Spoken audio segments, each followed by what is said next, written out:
Happy Friday. I don't know why that didn't work. Is that a different link? I think we're live.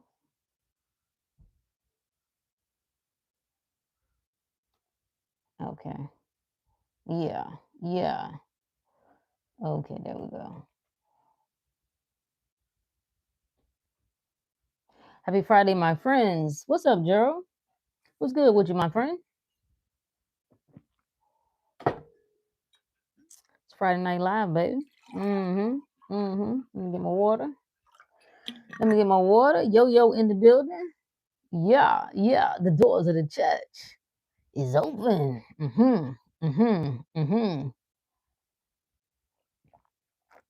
Jamaica in the building. Let's go. Haley's eating first meal of the day. I love it. Let me see. So we're supposed to have a guest tonight. Hey Sharon. Yeah, we're supposed to have a guest tonight. We're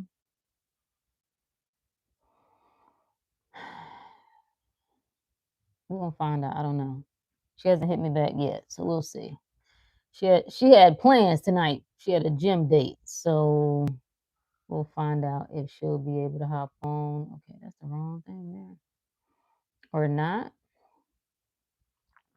Either before or after. Either one will work. What up with you, Reb? She probably in the middle of something. Yeah, she hadn't responded yet. So it's all good. Either way, we'll get it. Either she'll be able to hop on before she goes to the gym, or either we'll probably still be on once she get off. Yeah. Well, actually, matter of fact, she better hop on. This was her idea. This was her idea. Okay, let me do one thing here. Oh, here. Okay, so she sends me a message. Okay, hold on.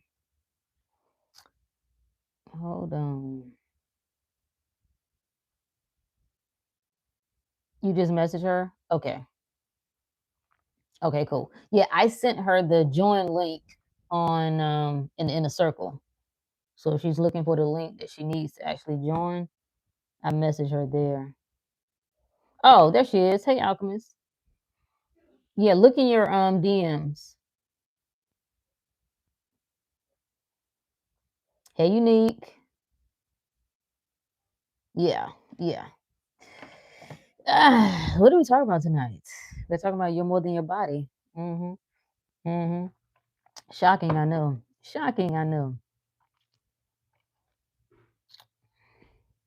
Thank you, my friend. All right. Let me get my Bible verses. Okay, grab your Bibles and go with me. Let me see. Wait, what did I have on? Is you in Hawaii?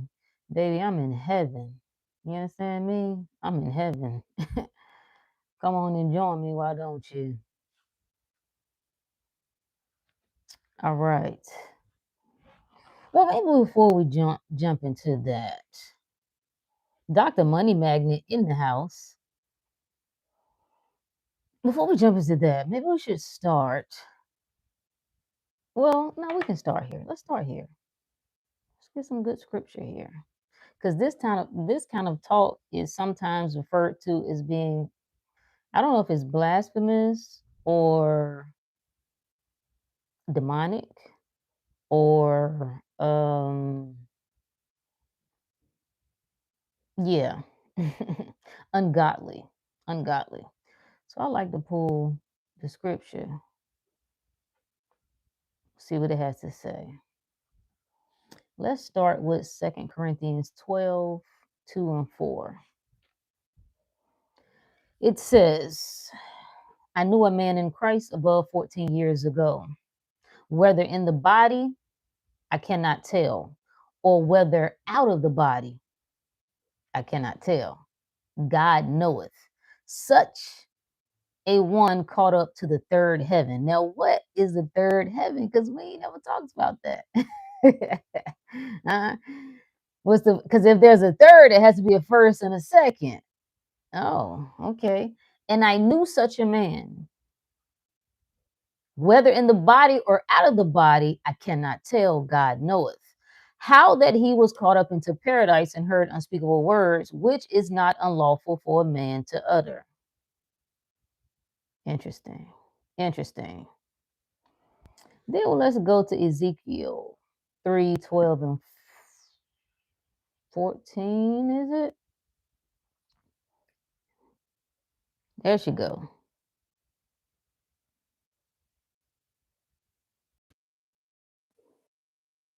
Hey, can you hear me? I can hear you. Okay. Hey, love. Yeah, yeah. One second.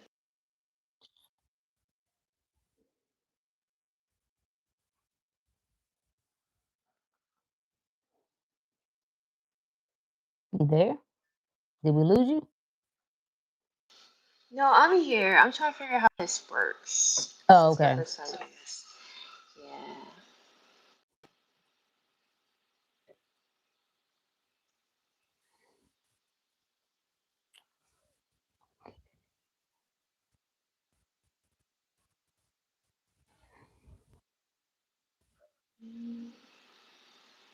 Do I have to show my face? No, your preference. Okay. Yeah, because I was in the midst of eating because I went on at 8. I was like, where's Rook? She's not live. So I didn't know you sent me the link on the school app. So my fault. No, no, no. It's all good. It's all good. So, what's up, Champagne? So, well, we'll let you. I know you said you had a gym date tonight. So, Hmm. we're talking about astral projection. I just want to hear about what's your experience. Well, let's just say this briefly, right? Hmm. Did you get into astral projection? Did you did it happen? Was it something that happened that got you into the things, right? Like on the spiritual side of things, was like, what does it look like for you? Is your background in the church? Like, walk us through just a tad bit of what you feel Okay. free in sharing. So I never liked church since a kid. So anytime when my parents, well, my mom per se, would force us to go to church, I didn't like it. It was too long. It was just, and it's one of those churches that they'll get the Holy Spirit, do all that Mm-hmm. crazy dancing and stuff. So it was kind of awkward and strange for me. So I was going to church with my mom up until I think I graduated high school and started working. And then I started the spiritual path, I want to say 2016 or 2017. So when I started that path, I got into like meditation. So I would do deep meditations. I was using crystals and just manifesting. Like before the techniques. So this is before I was using techniques and all that stuff. I was just like, okay, if I want it, boom, I'll manifest it. So deep into that, I would say 2017 is like where I really went deep into it. So I was doing like real deep meditations, and I guess from what I was researching at the time, that the deeper you get into meditations, the more you open yourself up to. So there would be times where I'd be like so deep into the meditation that I'd like kind of feel like I'm like leaving my body a little bit. Like it was Mm-hmm. like not even being able to like feel myself actually. Like it was just very strange, very weird. So during that course of time when I was meditating very heavily, I started experiencing weird, unexplainable spiritual things. And one of those things was astral projection. Like this is before I even knew what that was. Mm. So at the time, I had, I guess you could say, a crush, someone that I was very infatuated with. So I had It was like the way it happened was so weird. So I had gone to where he was working, and I remember being over the this is a gas station, like over the gas station, just watching everything happen from I guess you say I wouldn't say like in the sky, but like above him, and I'm like, wait a minute, am I really here? Like, am I really present? Like, the way it happened, I was kind of like in shock a little bit, and I was like, this can't be real. Like, this I gotta be making this up. But no, it was real, and I had a couple other experiences where I would be like in the corner of somebody's house or some situation. Like it wasn't like a way that I could control when it happened or how it happened. It was more so it would just randomly happen, and I'm here or I'm somewhere I've never been before or I'm somewhere familiar. And then, I mean, it was a lot of crazy spiritual things that happened, and yeah, I'm like, Okay. what the fuck So just okay, so happened? you were more freestyling. Like it wasn't like, okay, bet I'm Right, about yeah. to astral project to, the Bahamas. I'm about to go to this particular house and you know what I'm saying? Like it was more Mhm. of just natural to you. Yes, Okay. natural. Okay. Okay. So let me ask you this. Were you afraid? Yes, yes. There were several times where I was afraid. Like I would say, one of my last astral projection is I was very aware that I was like in the air flying, and I Mm. had that feeling in my stomach that I feel when I'm afraid of something, or like say like afraid of heights or something, and I was like, oh shit, we're really astral projecting right now. Like we are. I was like, don't freak out, don't freak out, just remain calm. And I was like, okay, I'm just gonna go to the moon. Like I was not even thinking like, is that even possible? Like, would I do that? Mm. So yeah, and like I said, it randomly happens. Like I don't like say, oh, tonight I'm gonna astral project. It just happens randomly. I like that. I like that. I love it. I love it. I love it. Okay. I just wanted to get your experience because the topic came up, and some people are not familiar, don't even know what it is, and we'll talk about Hmm. that more tonight. Some have experienced it, some haven't experienced it. Some consider it to be the pathway to the dark side. There's fear Yeah. connected to it leading you somewhere or allowing things to get to you. So even you being conscious enough to say, relax. I think that's the importance of training your mind all the times. Like you said, this is what, been almost 10 years. So Hmm. there's training, there's reading, there's studying. That gives you a better understanding of things. Then you practice meditation. That allows you to watch yourself. You're watching how your body responds. You're watching what is coming up. And you're doing it at a pace that makes sense to you. The Yep. stories that I hear about where things go a little left is just what I see is people getting intrigued by something and thinking that I need that in order to prove that I'm really spiritual, I'm really deep, and then they move beyond the level of what their mind can handle or accept, and then it get a little bumpy. It get a little bumpy. So anyway, cool. Yeah. Anything So else you want to add? thanks. Yeah. So basically, like you said, over the course of 10 years, I believe I would say I got better at it, realizing, acknowledging, hey, I'm astral projecting. Let's remain calm. Let's keep cool. So yeah, I would say it definitely has gotten better to where I'm able to know now what I'm experiencing, and yeah. I like that. I like that. Dope. I love it. I love it. Um, you want to plug your channel and what it is that you be doing on that side? how do I do that? Because I don't even know how to use the chat. Well, uh, I think if anybody clicks on your profile, it'll automatically take them to your channel. If you're logged into that yes, channel now. I Th- should be. Yeah, because I Yeah. posted that. Yeah. Okay. Yeah. So if that's your anybody can just click on your profile and it'll take them to your channel. Okay, perfect. And what you over there talking about? Manifestation, spirituality, So, mm, or that's just a good whatever the hell question. you want to.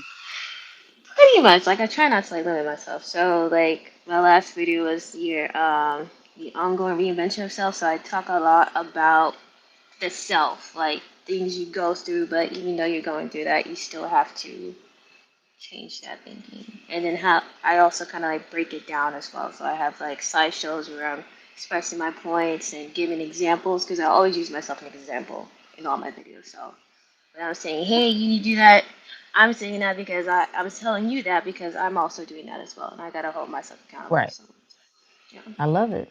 I love it. All right, love. I appreciate you. Thanks for sharing. Thank you. All right. Peace.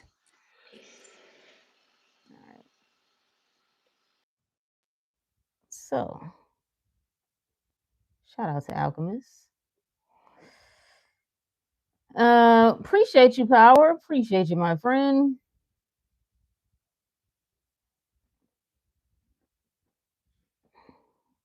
Leonard in the building. Mobile, Alabama. Alabama. Shout out to the dirty. Champagne said, is there any difference in seeing your current reality from a different dimension? Almost deja vu, but not as much.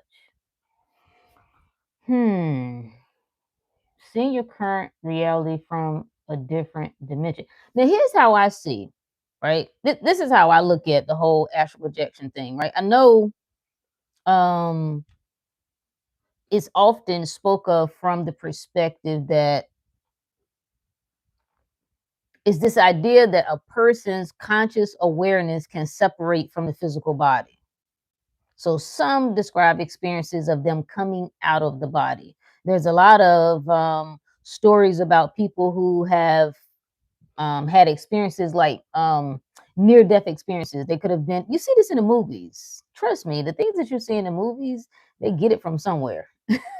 So, you've ever seen a hospital scene and the person's almost so called soul comes out and they're watching them try to bring them back to life? They may actually go to whatever, to another room, to the waiting room, or as that's the idea that this so-called soul that you are can come out of the body, and then that body, that astral body, can travel, right, on an astral plane, which is just another dimension. I wouldn't get caught up in all of that unless you're just curious with that. You can study and get a better understanding of what's being said and communicated when people use these types of terms or whatever. From a cult perspective, right? The hidden perspective is that there is no out of the body or in the body, right? It's awareness. So when your conscious awareness shifts from physical form, right? You are then so-called out of the body. But it's not an out of the body, because if you're God, if you're all awareness, then you are everywhere, in all places, at all times. So you're really not coming out of the body, but your awareness is shifting from the physical body beyond, right? Some people astral project in their sleep, but some people do it while they're awake. I think some of us do a level of this to some degree, even imagining things, right? Depending on how well you can do it. Some people just think a thought. Other people can actually, in their imagination, see, they can feel, they can activate all five senses. So they can smell things in their imagination, they can feel things, they can hear things, they can taste things, all of that. So it just depends. Now these things can be trained, right? But it was this one young lady. Let me see if she let me oh I think I deleted my Instagram on my other phone. It was this one lady. I'm so curious where she is because we started on similar paths. We went through training with Dr. Robert Moore's cleansing the body, plant-based, detoxification, and then more into like spirituality or whatever. And then she got deep into like consciousness and oneness and et cetera, et cetera. And then she, as a lot of people do, started to get this real disdain for life, almost like it's purposeless. There's no point. And when people do that, they become very dissatisfied with reality. They become very dissatisfied with the physical world. And if there's no purpose for you to be here, then there's no purpose for you to be here. The plot twist here is you must establish your purpose. You must give meaning to life. That's your task. So you go through these experiences and you find out none of this is real. And it almost becomes a little disheartening because it's like, well, what's the point? If I can see, and she talked about, and why I would like to find her stuff. I think she took down her Instagram page. She would post very here and there around COVID time, and then she kind of just fell off the map. But she talked about how she was at the level where she could see someone at a store and then drive across town and like see that same person, like the same person in the same position, like almost like a double of those people. So she referenced like a lot of deja vu things. But even when you think about deja vu, this is illustrated in The Matrix, right? He kept seeing the cat passing by. I don't know if y'all remember that scene that kept replaying. He just kept seeing that. What is that though? Right? Like, what is that? It's still your mind. That's all it is. It's only your mind. This is all you. So even when it comes to astral projection, I think I like Alchemist's story is because it just was natural. It just came. It wasn't like because some people take this shit serious, and I'm not saying there's anything wrong with it. Like they get obsessive about I gotta get it, and there's nothing wrong with that. Again, for the most part.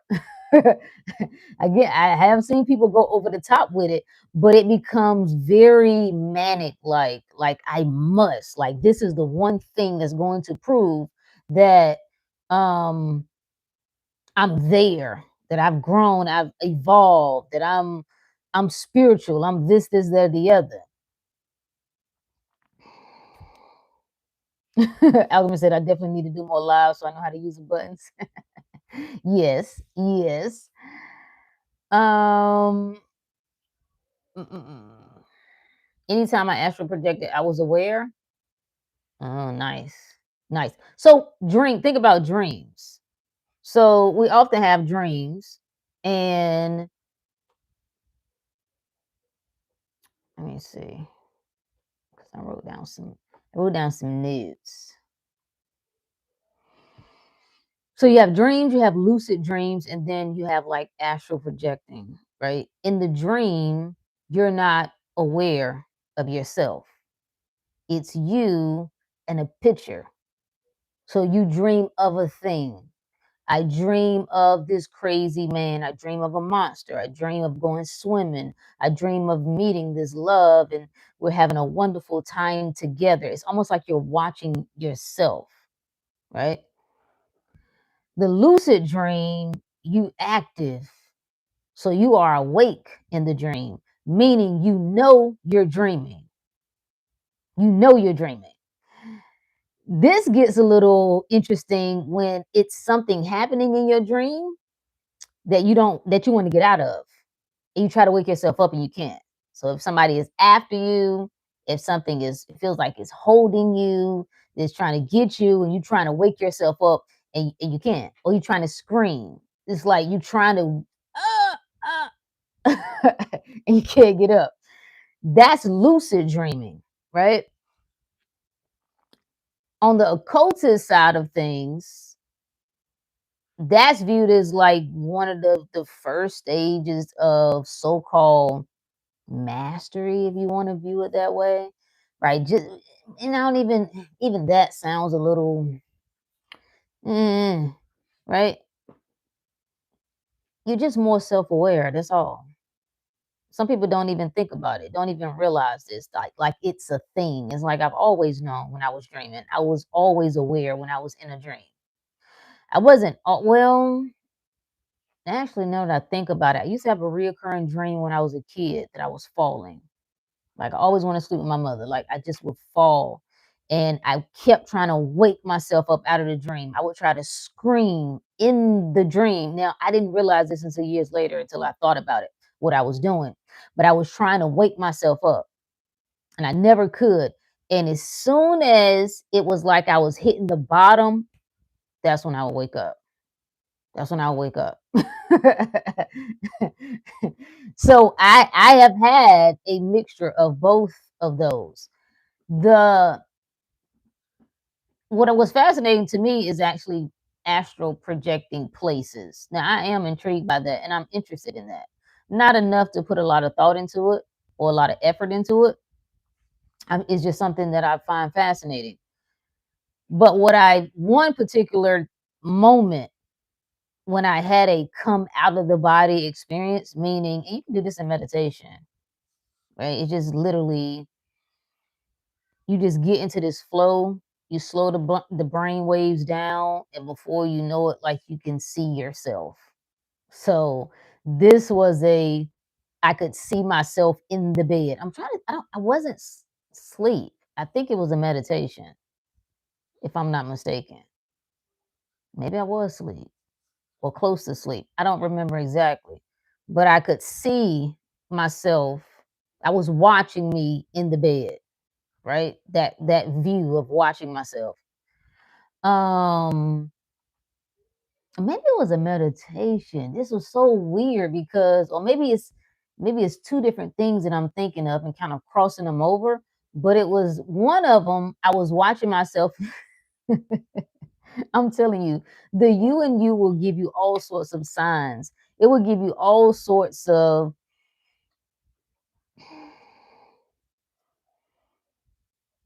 I don't even know what you want to call them. I guess we'll call them signs. I guess we'll leave it at that. But I was in this bed watching myself. And as I'm watching myself, the bed catches on fire, right? And I watch myself. This had to be a dream because obviously I didn't actually burn in no bed. So it must have been a dream. But I was watching some version of me in this bed, and the bed caught on fire, and I'm burning in the bed. The message was, get out that damn bed. Get out. You don't belong there anymore. Um, so let's go back. Let's go back. I want to go back to finish our verses. We started with damn,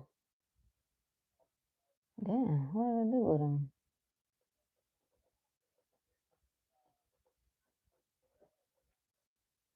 Okay, Ezekiel. All right.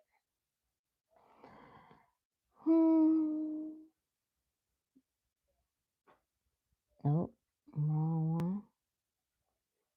Ezekiel 3, 12, and 14. Then the Spirit took me up, and I took behind me a voice of a great rushing, saying, Blessed be the glory of the Lord from this place.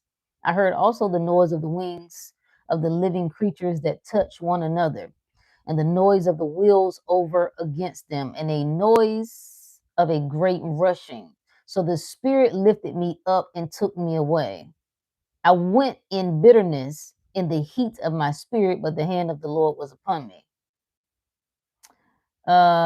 Ezekiel 8 and 3. And he put forth the form of a hand and took me by a lock of mine head. And the Spirit lifted me up between the earth and the heaven. Where would you be between the earth and the heaven? Where is there between the earth and the heaven? Because I thought it was just earth and then heaven. So this is making a distinction that there's something in between. There's some sort of realm in between the earth and the heaven. And it brought me in the visions of God to Jerusalem, to the door of the inner gate that looketh toward the north. Um,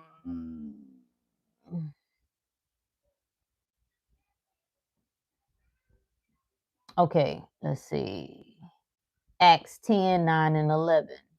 On the morrow, as they went on their journey and drew nigh unto the city, Peter went up into the housetop to pray about the 6th hour. And he became very hungry. He would have eaten, but while they made ready, he fell into a trance. He fell into a trance and saw heaven open, and a certain vessel descending unto him, as it had been a great sheet knit at the four corners and let down to the earth. So if you want to see heaven, it's saying you get in a trance, and that's when heaven opens. You see a lot of references of four sides, four corners.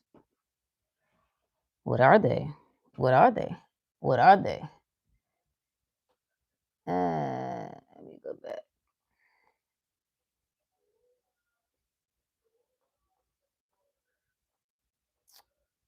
I messed that one up. That's okay. So anyway, the four corners represents the completion of the human experience. This all ties into manifestation. It's all one. No matter what how we swing this around, it's all one. You have the mental plane, which is thought. You have the emotional plane, which is feeling. You have the spiritual plane, which is I am, whatever I am aware of being. And then you have the physical plane, which is the expression. So that, that right there, right, completes it. I think it, I feel it, I know it, I am it. First comes the thought. First comes the thought. That first comes the desire. First. Then I feel it. So there's always a big debate. There's always a big controversy with Neville Goddard, and his feeling is the secret. And people want to argue about whether feeling is necessary to manifest. And the only thing that people are really arguing is what they are aware of. Just because you're not aware of feeling anything doesn't mean you're not feeling anything. You understand? Have you ever gone and gotten some work done at the dentist? And they numb your mouth and they say, don't eat anything for 2 to 3 hours. Well, you get hungry, you want to eat something. So you like, nah, I feel fine. You start chewing, get you a little something, chewing on some fries or whatever it is. Next thing you know, you taste blood. What you doing? Chewing up your lip. Huh? so, so it's just because you're not aware that something is happening there doesn't mean that nothing is happening. And really, even the feeling itself is beyond the physical sensation. I think that's what people are expecting, this physical. Yeah, you do. There is like ecstasy that you can feel. There is exhilaration. There is nirvana. There is all those things. But that's not what he's referring to. The feeling is a knowing. It's a certainty. It's in when I lock here in mind, it's done. It's finished. I see it. I smell it. Every person has at least one thing in their life that they locked in on, and they was like, "I'm getting this." They was like, "This is it. Like this is it." Right? I don't care how hard it is. I don't care if I got no money. I'm telling you, this is done. At least you've had at least one instance. Even if it was like you working through school and you didn't have the money, or you didn't feel as talented or smart, whatever the case may be. That's what you did. That's what you did. You had the thought, you had the feeling, and then you had the knowing. It had no other choice but to express itself. So even when it comes to astral projection, here's how I view all of the things that are possible, right? Because some people like to jack off to doing things and knowing how to do things. I think all of it is good, right? I ain't got no problem with none of it. However, my question is always, what does this do for you? Like it's easy to, try to be boastful about this or that, and you can get really excited that you know how to do this and you know how to read this, you can see this. Nothing wrong with any of that. I'm all for it. Sometimes the experience is just the experience. That's the whole point of it. I love it. But for those who might wonder, like, what is the point of any of this? What's the point? Is it necessary? Well, I don't know. You have to decide if it's necessary for you. Even sharing these stories, when I share, I want an alchemist to share her experience, not because I want you to now decide you need to focus on doing this. No, it's to show you that there's more to the physical experience. There's more to you than this body. There's more to this life experience than just what you think, just what you can see. If you're open to that. And when you've spent a lifetime closing off your mind, being locked in to this is how it works. This is what's true for me. I know this is right. No, it only works this one way. Oftentimes, you have neglected your intuitive side, you've neglected your imaginative side. So it seems far fetched. I would encourage honing that because sometimes, friend, this stuff happens spontaneously, ready or not, sucker. And I think that's the most earth shattering. There's a documentary. Hmm. Dang. What is the name of it? It's about spontaneous Kundalini awakenings. And people have literally lost their minds because they did not have any background. They knew nothing about no spiritual awakening, Kundalini awakening. Um, um, what is it? What is it? What's the other term? Soul. It's another term. Not soul awakening. Doesn't matter. Whatever you want to call it. You get the gist of it. They know about any of that. So it drove them crazy. That's the thing about experiences. The moment that you have experiences, you're tasked with defining those experiences. When they happen so rapidly and so disruptively, the mind can spiral. You can have mental breakdowns. It'd be too much for the mind to process. So it's encouraged spiritual awakening. Yeah, thank you. It's encouraged to make it an active practice of just being in tune with yourself. That's the whole point of the meditation, a meditative process, a meditative practice to practice centering yourself, getting still with you. A lot of people don't need to get into no astral projection because they're afraid. And that's fine. Don't push yourself beyond what your mind can accept. You'll know when to lean over a little bit more. You'll know when not to. But I wouldn't push my mind into. I've seen this happen with people, especially if they leave church. And then they decide that, yeah, I already know all this is hogwash and they're just brainwashing people. The real is this, and that. And then they start to panic. They go over to the other side, so called. There is no other side, right? But we refer to it as that. They go over to the other side and start seeing things, okay? Feeling things, start having thoughts come up. If to an untrained mind, it will drive you insane. It'll make you think the devil is after you. And it's just you. It's just your own mind, that's all. Yeah. Yeah. Forceful energy. Yep. Yep. Hey, Simone. Yeah, discipline. Yeah, you got to discipline. And I think this is what we talked about last week. I think people underestimate how much you how much of a religious mind you got. I think people underestimate that. I think people think that, oh, I just leave this one thing And I've been studying these other things and I know the truth and that's the end of it. Well, maybe, perhaps. Think about it.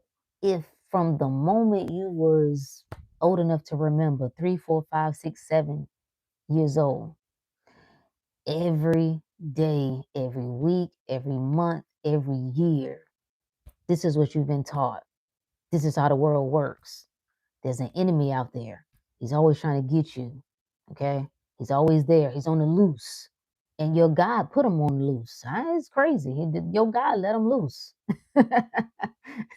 Right? If you talking 10 years, 20 years, 30 years, 40 years, 50 years, that this is how you train your mind. I'm not saying that it requires a certain amount of time. I'm not suggesting that. What I am saying though is you got to be mindful and pay attention to the things that make you afraid, the things that trigger you. Because oftentimes they can reveal what you have an awareness of, whether you realize it or not. And oftentimes there are fears. This is why you got to trust yourself. This is why you can't just follow people, no matter what nobody say, right? No matter what nobody else is doing, and anybody says this is what it is. If you really want to know yourself, you need to go do that. Does it make sense to you? Because I have listened to certain things that make absolutely sense to me. I'm like, bet, okay, yes. Got into fasting, made absolute sense to me. Made absolute sense to me. Other things, not so much.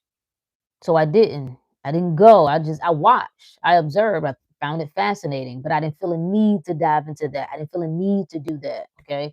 I'm not about to be injecting stuff in. Like I don't even know. If I need to inject something in me for me to, I'm good. I'm good. I'm good. People show up how you think they would show up in your head. Yep, that is true. Because they're you. This is what you're training. This is what you're developing. Your awareness of yourself. I am God, and besides me, there's nothing else.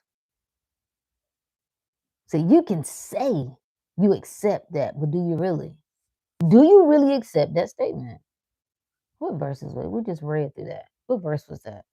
That was Isaiah. Let me give you that one. Because again, saying it is one thing. Who do you think is speaking there? So it's like we're talking out of both sides. It's like in 1 minute, it's like, no. I understand that this is the truth. I understand that what I've been given is false. What I understand there's been misinterpretations. Right, right. On the surface level, you do.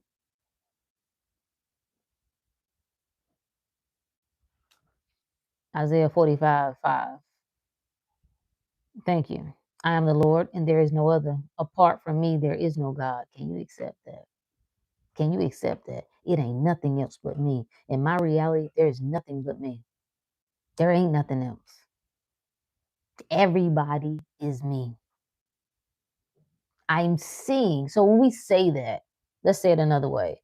Everything is awareness, right? So if I'm perceiving something, I must be aware of it first. No? There is but one mind. There is but one mind. And it's good to do little things like so-called putting it to the test. Just put it to the test. Do it. It works really. It's a really good demonstration if you do it with someone that you have difficulties with. You just start expecting them to be kind, to be respectful. If it's a boss, if it's a coworker, you just like expect them to be the complete opposite of what they've been doing, been saying. Just the complete opposite. You just start telling yourself, you just assume that every time I go to work, man, she is so pleasant. She always compliments me on how good of a job I'm doing. Just put it to the test to see it for yourself. You ain't got to wonder. Now, if you think it's nonsense, well, then it'll be nonsense. Just kick it out. Don't worry about it. Most people can't get to this point because they won't let the mind go. Now, I ain't thinking nothing about that bitch. I ain't going, they want to argue. They want to fight. They want to tussle. No problem. No problem. No problem.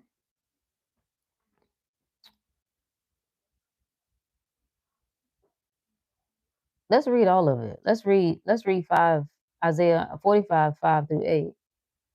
I am the Lord. Who is the Lord God? Your own awareness of being. Whatever you're aware of being is the only thing. If you're aware of being well, if you're aware of being safe, if you're aware of being in danger, that's it. You're going to be in danger. If you're aware of being loved, if you're aware of being provided for. I am the Lord, and there is no other. Apart from me, there is no God. Lord, have mercy. What? What? I will strengthen you, though you have not acknowledged me. So you won't acknowledge me, but I'm going to strengthen you either way. Huh? Hey, Kia. So that from the rising of the sun to the place of his setting, people may know there is none beside me. There is none beside my own awareness of being. What am I aware of being? I am the Lord and there is no other. I form the light, friend, and create darkness. It's my favorite verse. I love it. It's a what verse? Okay, this is NIV. Let me go to the KJ. I do this. It's telling you do this. Whatever you're aware of being, I form the light and create darkness. I make peace and create evil. I, the Lord, do all these things. Now, if you don't like that, you say, no way. Nope. Something higher beyond me. What you're acknowledging is you serve a God who creates evil. That's what you're acknowledging. You're acknowledging that I serve something that's out there, maybe in the sky, whatever, that is creating the darkness.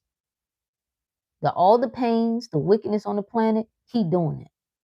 If you can reconcile that in your mind, cool. No problem. No problem. Appreciate you, Gerald.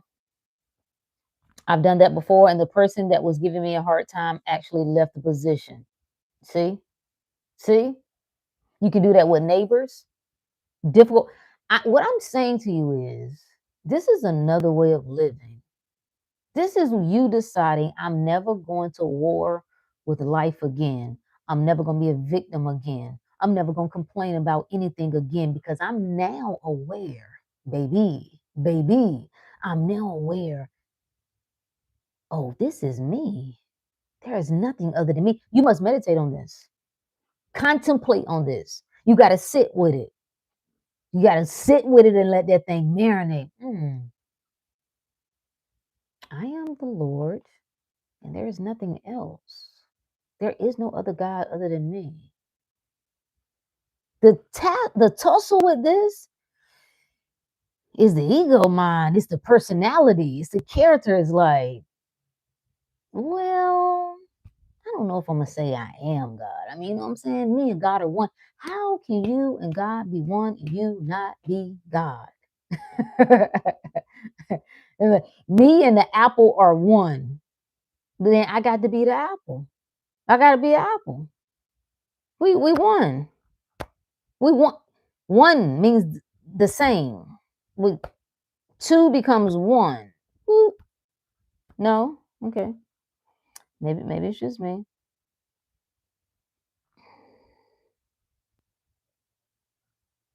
So,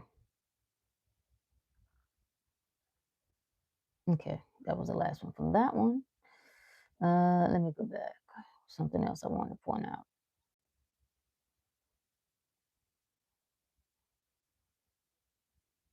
Okay, I remember, but it'll come to me.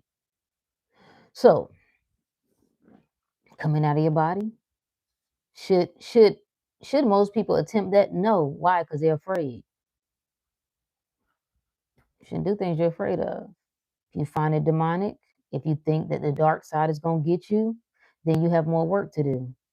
You really don't, but you do. You do because you've decided that you do. You've decided that this is something that is a point of fear for me. And I'm not willing to go beyond that. And so, no problem. No problem. It's still you, though. My curiosity came from wanting to know who I am. I want to know all of me. And I know I'm more than this. So when certain things made me afraid, which they did, okay, I wanted to question, where is this coming from? I didn't judge myself for it. I told y'all that first night, I remember when I'd had like everything collided at once. I started like feeling like I was having a nervous breakdown, like something is going on. Like I just had like something is, I'd just be pacing in the house, like, I don't know what is happening to me. Right? I feel like I don't even feel like a God can hear me anymore. I feel like I'm praying, but the words are just bouncing back. What does that even mean? I don't know, but that's how I felt. So I'd be led to one book. I'm like, okay, let me get into this. Started reading about history, understanding that Christ is a title, understanding the 16 so-called Christ throughout his. It's like, wait a minute, there was more than one Christ? I never heard this before. Like, wait a minute. All the pieces started pulling together. This and this, and it all collided at once. Champ in the building. What's up, my friends? What's up, my friend? Right? And immediately everything that I knew was done. Yes, let me see if I got the book. Let me see if I got the book. We have so much to talk about. We can never run out of topics. We have so many delicious things. Let me see. I just rearranged because I'm about to get on the road. No, that's not it. I think I put that one in my other crate. It is by let me look it up right quick. I think it's by my man Kelsey, if I'm not mistaken. See, study is important because it feeds the ego. The ego, that aspect of mind, is the naysayer. It's the Judas. It's doubt. It doubt everything. It's questioning. Nah. Everything we know is what we know. I remember this lady said that. She was like, we was talking about religious stuff. And when it comes to certain topics, I do a good job of reading people. So I don't be trying to push people beyond where they're ready to go. But someone else, a mutual friend, was just trying to like prove this and that. And like, this ain't real. This is that, and all that. And she finally said, I've been believing this my whole life. I'd rather not know. And she meant that. And I respected that. And I was like, just leave it alone. She's not bothering nobody. Nope, that ain't it.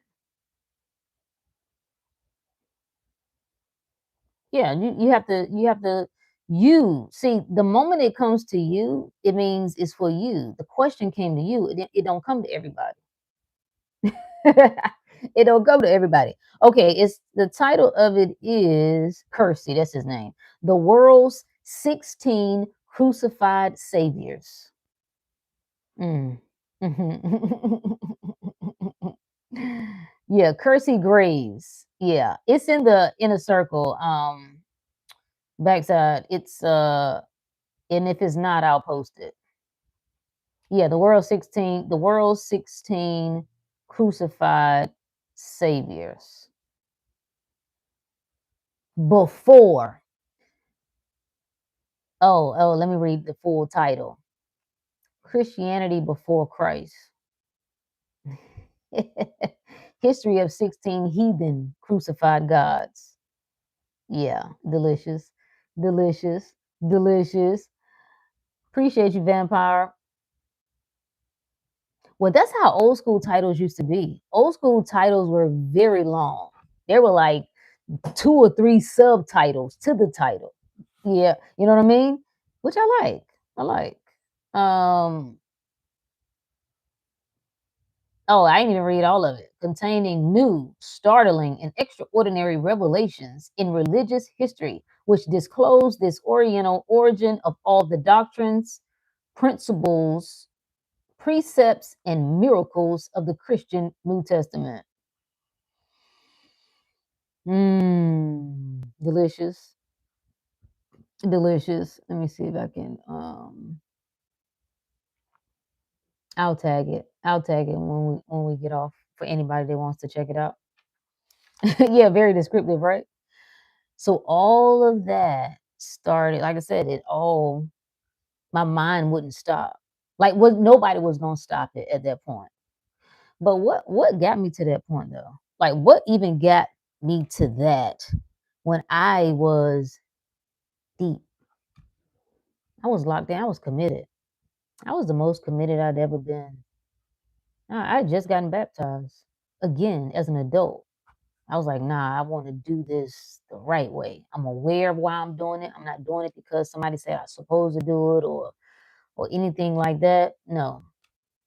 The same year, y'all, the same year I got baptized is when it all came crashing down.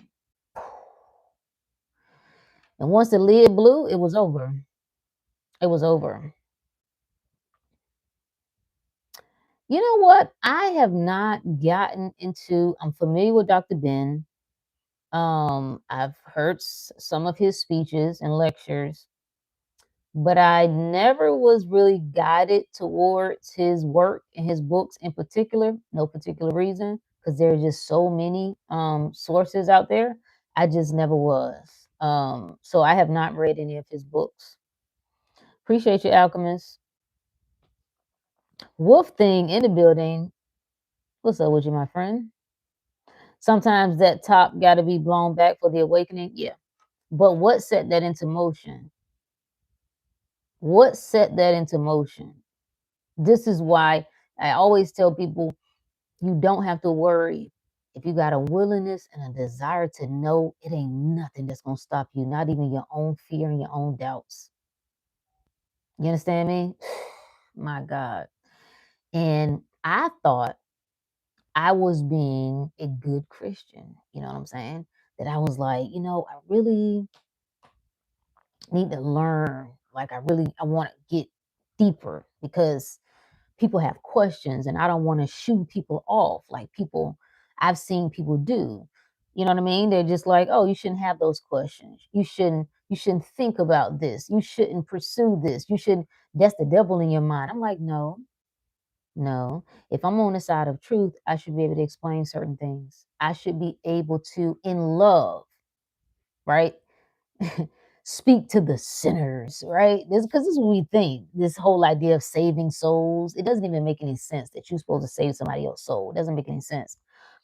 So I said, I want to be a great student. I want to be led with the truth, not my own mind, not my own perceptions of whatever. And I set out, and it started from a 40-day Daniel cleanse, fast, whatever you want to call it, the Daniel diet. I set one intention: open my eyes to the truth. I just wanted the truth at that point.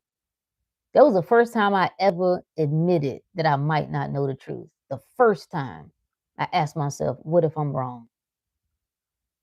What if I'm wrong? Like, what if it's more to this life? What if it's more to this God stuff? What if it's more to health? What if it's more to love? What if this whole idea that I have about existence, what if it ain't it? Questions. Dr. Ben, yeah, Dr. John Henry Clark, yep, yeah, were and are master teachers on that in many subjects. Yep, I'm aware. I think, I'm gonna tell you, I think what ended up happening right as I come out of all the religious stuff and I start to move towards the so-called like conscious community, it turned me off, right? And I'm not speaking to those two in particular, just all of it. All the I'm like, wait a minute. So I put down the Satan, and now I got to pick up the white man as the devil. Like it was so, it has so many religious connotations to me. I just was turned off. I'm like, I'm not leaving one church to join another. Like, I just want to know the truth. I'm not interested in all this other stuff. I'm not interested in the just let's just get to it. Why do I need to demonize another person? Why do I need to just get let's get to it? I wouldn't even care if that's the truth. Let's just get to it. But the whole no, I can't leave one prison and join another. So I before I got deep into the so-called conscious community, I left. I took all my books, I packed them up, I took them to the. I kind of wish I would save some of those books. I'm pretty sure I can find them if I wanted them again, but I donated them to the library. I sure did. All the conscious, like the black this and that, and um yeah, I was like, I am here for the truth. I'm not here to pick sides. I'm not here to like whatever this little thing, these biases, I have already lived that life. I'm not interested in that no more. So yeah, I took all the books, I boxed them up and took them to the library. Thank you.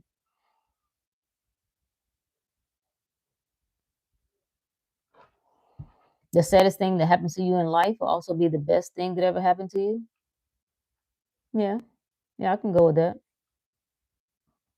Everything in my favor for my good. Yes, yes, yes. Shout out to Dr. Kaba.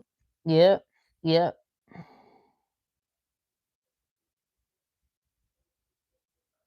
I yeah, history definitely has its part and is important, but I look at studying history the same way I look at the church. It's a pit stop. It's something to move through. It's something to move you towards the truth. I see people get stuck there. It ain't no way at this stage of the game. I'm going to talk the talk I talk at the level that I talk it and still subscribe to any narrative where somebody else is supreme over me. Ain't no way in hell or heaven. That ain't gonna work. So I can't relate to any talk. I don't care what's happening out there. I don't care what those facts are. I'm never accepting I live in no. No, thank you. I'm good on that. Is history important when we only live in the now? It's not. That's the truth, and that's what I'm saying. The purpose of it, if there is to be a purpose, is is to get you to you. It ain't for you to be there and wallow. It is and has been a wake up moment for a lot of people. It can be a jolt to your system. Everybody needs different things. And so sometimes getting that historical context to things is enough for you to say, what the hell is going on this planet? Good enough. See, COVID was that for a lot of people. It was enough for them to say, what is going on this planet? What is going on in this matrix? What is the matrix? What? But unfortunately, or fortunately, depending on how you look at it, because everything is perfectly as it is, right? People get stuck there. And that's all they can tell, and that's all they can wallow in. Why do I want to continue to perpetuate a story that doesn't speak to my story?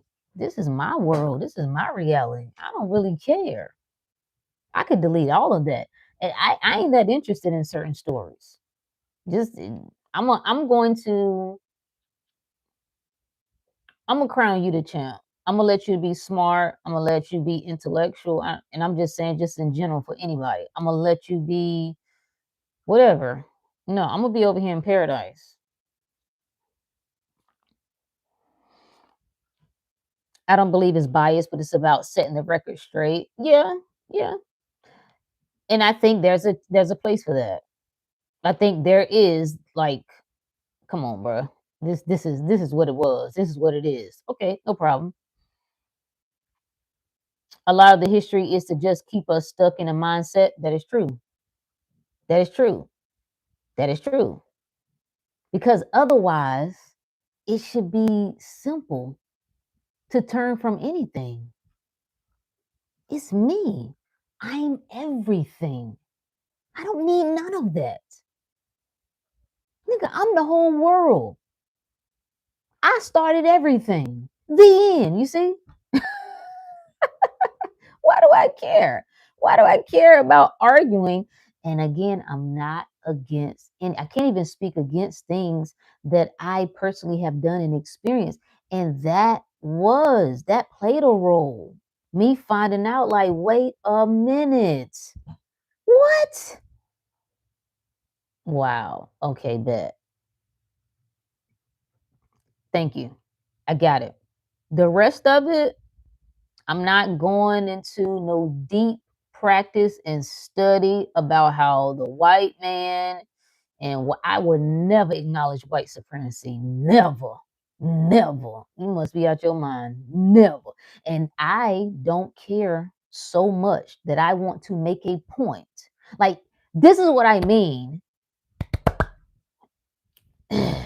This is what I mean. Like, do you want to run your world? Do you want to live the life you want? Do you want to get what you want? Or do you want to be right? That's the struggle that most people have. It's like I will not let up off this world for nothing. I'm sticking to that story. It ain't really my story, but it's a story that I like. It's a story that speaks to my own biases, my own beliefs, my own experiences. It whatever I identify as, these things speak to, and I'm not letting that. Watch the video I did not today, but yesterday. If you great, the chosen ones, they always have to betray the one they love the most. And the one you love the most is the one that has that funky story that you just won't let up off of. I don't care enough. There's a lot of things you can ask me about now. I don't know. I stopped studying. I did. I put it all the way down. Even when I got into health, like I set out on this mission and I get off on studying, right? That's just a nerd in me. So I was like, all right, what I'm gonna do is I'm gonna memorize all these disease names and da da da da da. Man, I'm not memorizing no disease names. Are you crazy? Why am I just made up anyway? I like to learn the Latin root of words that I'll learn, but I don't care about no disease name. They change names up all the time. They make it up. Who cares? I don't need to know that. I'm not interested in that. I'm not going to be a specialist in disease. I'm a specialist in well-being. I'm a specialist in health, but I'm not specialized in well-being. And so for me, even when it comes to history, I'm not specializing in slavery. I'm not specializing in oppression. I'm not specializing. And that's what keeps this wheel moving. You got to have just enough people that will believe in that crap and just keep putting it out there over. I'm going to tell that story over and over and over. If you would like to be so bold and courageous to turn your back on all of it, it's like, buy an empty book like this. Say, this is my history book that I'm starting. Page 1. I'm writing this. I'm going to write the history. I'm going to tell you what it was like in my world. In the beginning, it was motherfucking amazing. You understand me? It was glorious. There was rainbows and unicorns, and everybody loved on each other. Everybody was sexy as hell. Everybody got along, and it was beautiful. We ate beautiful food. If you can do anything you want to do, if you can think anything you want to think, why wouldn't you think in your favor? I'm not perpetuate nobody else's story. Because this is what I learned about history. Everybody bias. Everybody. Even the best sources. They can only give it to you from their perspective, based on what they know, what they have seen. And even if it's a first-hand account, I got to still take into consideration the perception in which you are analyzing things. We've seen this demonstrated. They've done this over and over again. You can have 20 people experience the same thing. Somebody robbed. They did it. They've done, look it up. All sorts of studies they've done. Somebody broke in. Somebody did whatever. Okay, what did he look like? No, he had on a red hat. No, he had on a brown hat. No, what he was he was a black man. No, I think he was Asian. Everybody got a different story. So I don't even care about the first-hand account because it's all bias. You know what I'll do? I take what I like. Tell me your story and I'm going to listen to it. Okay. Oh, I like that. Oh, yeah, we was kings and queens. Oh, we was running shit. Oh, I like that. Oh, yeah, we was unstoppable. We was healers. Bet. Got it. The other crap, no. Somebody else got to do that. I respect it. Everybody got to play a role. Some people are like, no, absolutely not. We're going to keep telling, we're not going to forget. We're going to keep those stories alive. We got to know. What do they say? You have to know where you came from. You can't know where you're going until you know where you came from. You knowing where you came from is determining where you go. And because you keep identifying with coming from struggle, that's exactly where you're going, to struggle. It's a sick game, people. It's a sick game. Don't you see it? Put your mind down. Put your mind down. There we go, Sharon. All roads lead to heaven. Ourselves. There we go. There we go.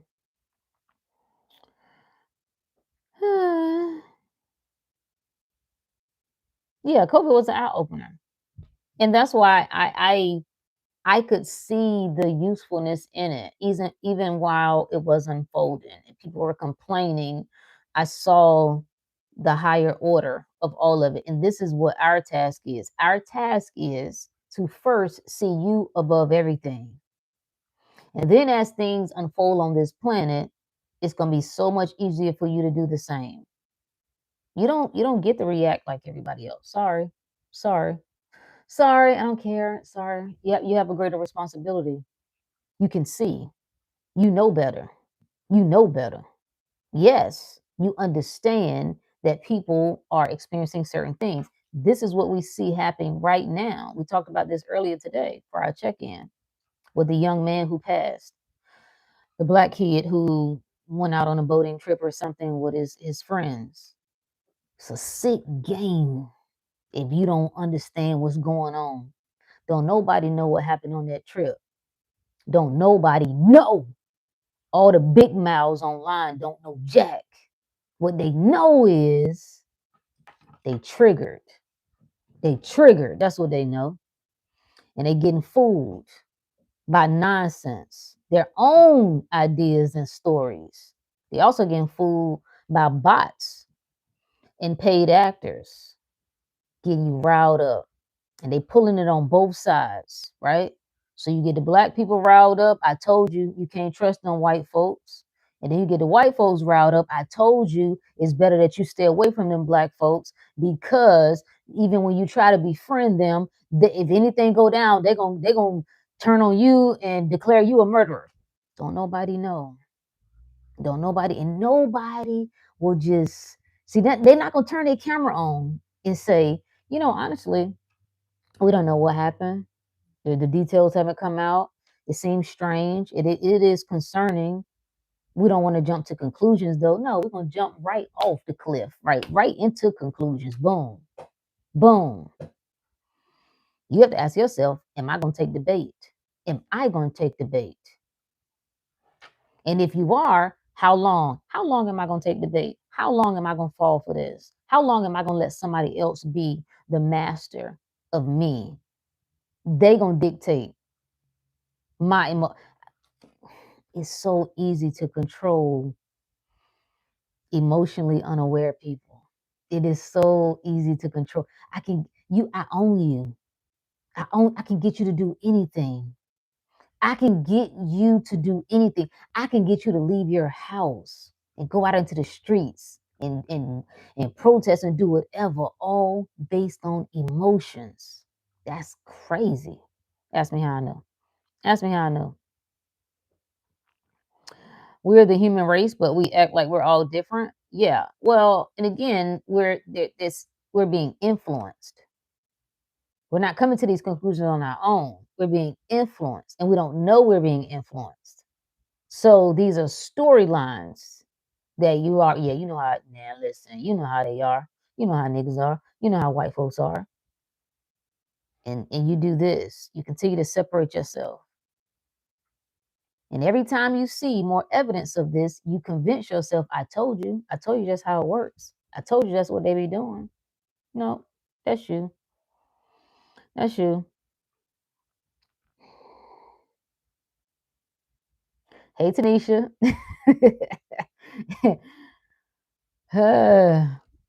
Some is straight up lies too. I remember those Paris fires years back, or something catastrophic was broadcast, and the locals were like, "What fires? It's all awareness and attention." This is what grinds my gears. Those of us who should know better by now. I'm not even mad at any of the young bucks, so to speak. You know, they'll get better. They'll mature. But it's those of us that we've been watching things cycle. They just had the girl who went to Africa, right? They was talking about, she was online talking crazy about black men, got her a white zaddy, go over there, she ends up dying, and everybody on the internet concluded that the man did it. Once they did an investigation for over a month and found out they had evidence that this girl has been threatening to off herself for years, been unstable, having breakdowns, so on and so forth. No, did anybody come back and correct that? Did anybody say, "Oh, my bad"? Well, actually, it wasn't what we thought. Nope, nope. It's like a decision you got to make. What is important to me?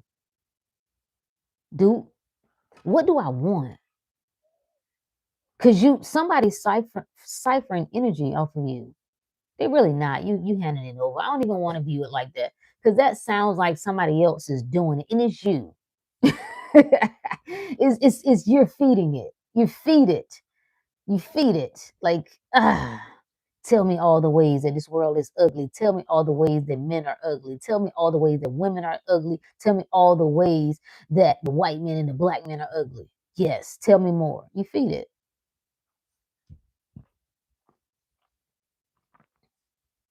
Oh, reference from Kanye Ultra Light Beam song. Yep. Dr. Moneymatic said, just got back. What did I miss? Not sure if this was covered yet, but what up with people talking all that talk about this CERN business? I don't pay attention to it no more. In my personal opinion, it's a fear tactic. It's something to, this is how I view everything. Everything needs my belief in it. Everything needs my belief in it. Anything that could ever be concerning, it needs me to fear it. So because I choose not to navigate life that way, I don't give no thought to it. You ain't doing nothing. You can't do nothing other than what I say you're gonna do. Anything that you do can't be no threat to me. I spend my time focused on that. I stopped. See, you have to figure out how much you want to go down rabbit holes. You have to figure out how much and how long you want to go down certain rabbit holes. And then you're gonna have to figure out when you want to pull out. Pulling out, the timing is very important. Very important, okay? I am curious by nature. I have a very inquisitive mind. I like to learn things, okay? I like to explore. I'm fascinated with life. However, however, however, it is important for me to know what just ain't important to me. And so now at this stage of the game, I can go back and look at certain documentaries just for pure entertainment. But I put a stop on a lot of that years ago because I'm like, what are you getting out of this? How is this serving you? Because a lot of this becomes mental masturbation. It makes us feel like we're becoming very, very accomplished. It's like we become information hoarders. Oh, you don't know about that? I'm gonna tell you what they're really doing. I'm gonna tell you what they're really doing. I'm gonna tell you what they. I would encourage you to pull all of that energy back and focus it on what you really doing. Who are you? What's important to you? What is true for you? What makes you come alive? What makes you afraid? You would I'm telling you, it will better serve you. At a certain point, you'll always know, you can't get it wrong. When to just back up off that, right? I know. We don't have to argue about flat earth anymore. Okay. We've seen enough. Let it be what it is. Okay, got it. You don't have to research anymore about what the government has done because it keeps you in this fearful state of mind and it keeps you in a skeptical state of mind. I'm not interested in convincing myself how powerful they are. I'm interested in reminding myself how powerful I am. Ah, ah, okay, okay. You understand what I'm saying? That's the priority. I got to make that the first. I got to make that the only. And you got to do that. You're going to learn how much you like this world too when you start to do it. Because it should be easy. Just turn your attention. Put it on what you want, right? Champagne said, whoever here on a Friday night, you're definitely a different breed. Facts. Facts. And that's why I talk the way I talk. Because I ain't talking to everybody. Let everybody else do what they doing. They're not a problem. Let them live however they want to live. No problem. Everything's cool.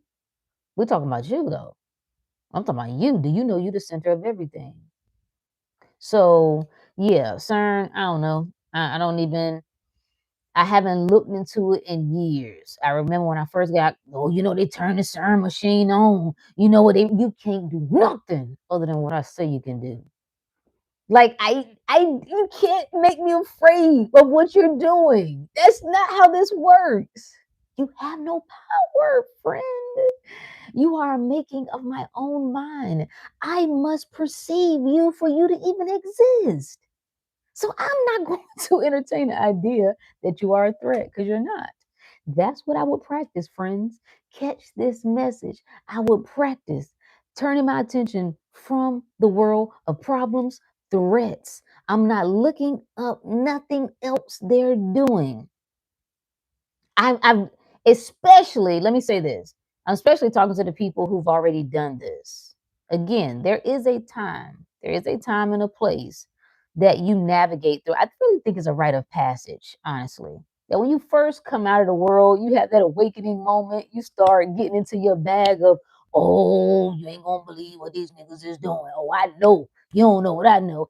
I think that's a part of it. I'm saying those of us have been after this, been at this for years. You got enough.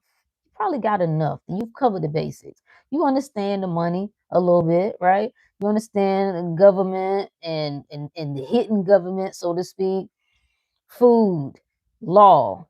You got it. Religion, got it. Now, what about you? Turn your attention completely to yourself. Get so sure of who you are. Then circle back to the other stuff. Trust me, that crap won't still be there. It ain't going nowhere. It ain't going nowhere. Sharon said, Lee Thomas Young, the famous Jet Jackson lead actor, took his life as well, but the black community didn't want to believe it and thought it was a cover up. He had a long battle with bipolar disorder. Really, I'm not familiar with that story. I do know there were a lot of crazy things happening in Hollywood and actors, singers who were it was told that they off themselves, and then there was more to it than that. So I know that is true, that there do be different, it be things going on. You can make things look kind of any way you want it to look. You know what I'm saying? So sometimes I have gotten to the point where I just be like, I don't know, and I don't know, and I don't care. Sometimes I'm like, something about this is suspicious, something is off, something don't make sense with that. But that's all the energy I'm gonna give to it. I don't know. I don't know what happened. Just makes you look outside of yourself when the focus must always be on self. Facts. Facts. And like I said, it's a time for it. And I think it is important. It's important first just to shake you a little bit, for you to turn that part of your mind on that realizes, wait a minute, it's more to this game than I thought. Like, I think that's the real purpose of it, is just enough to get your attention. Whoa, what I've been doing here? What am I doing here? What is going on? What is life? Who are people? What is the government? What is happening? What is the stars? What is the moons? Like, all that's good, no problem. And again, I can't talk against what I've actually done, and it helped me to understand things. I wanted to understand how the matrix worked. I wanted to understand what's really going on.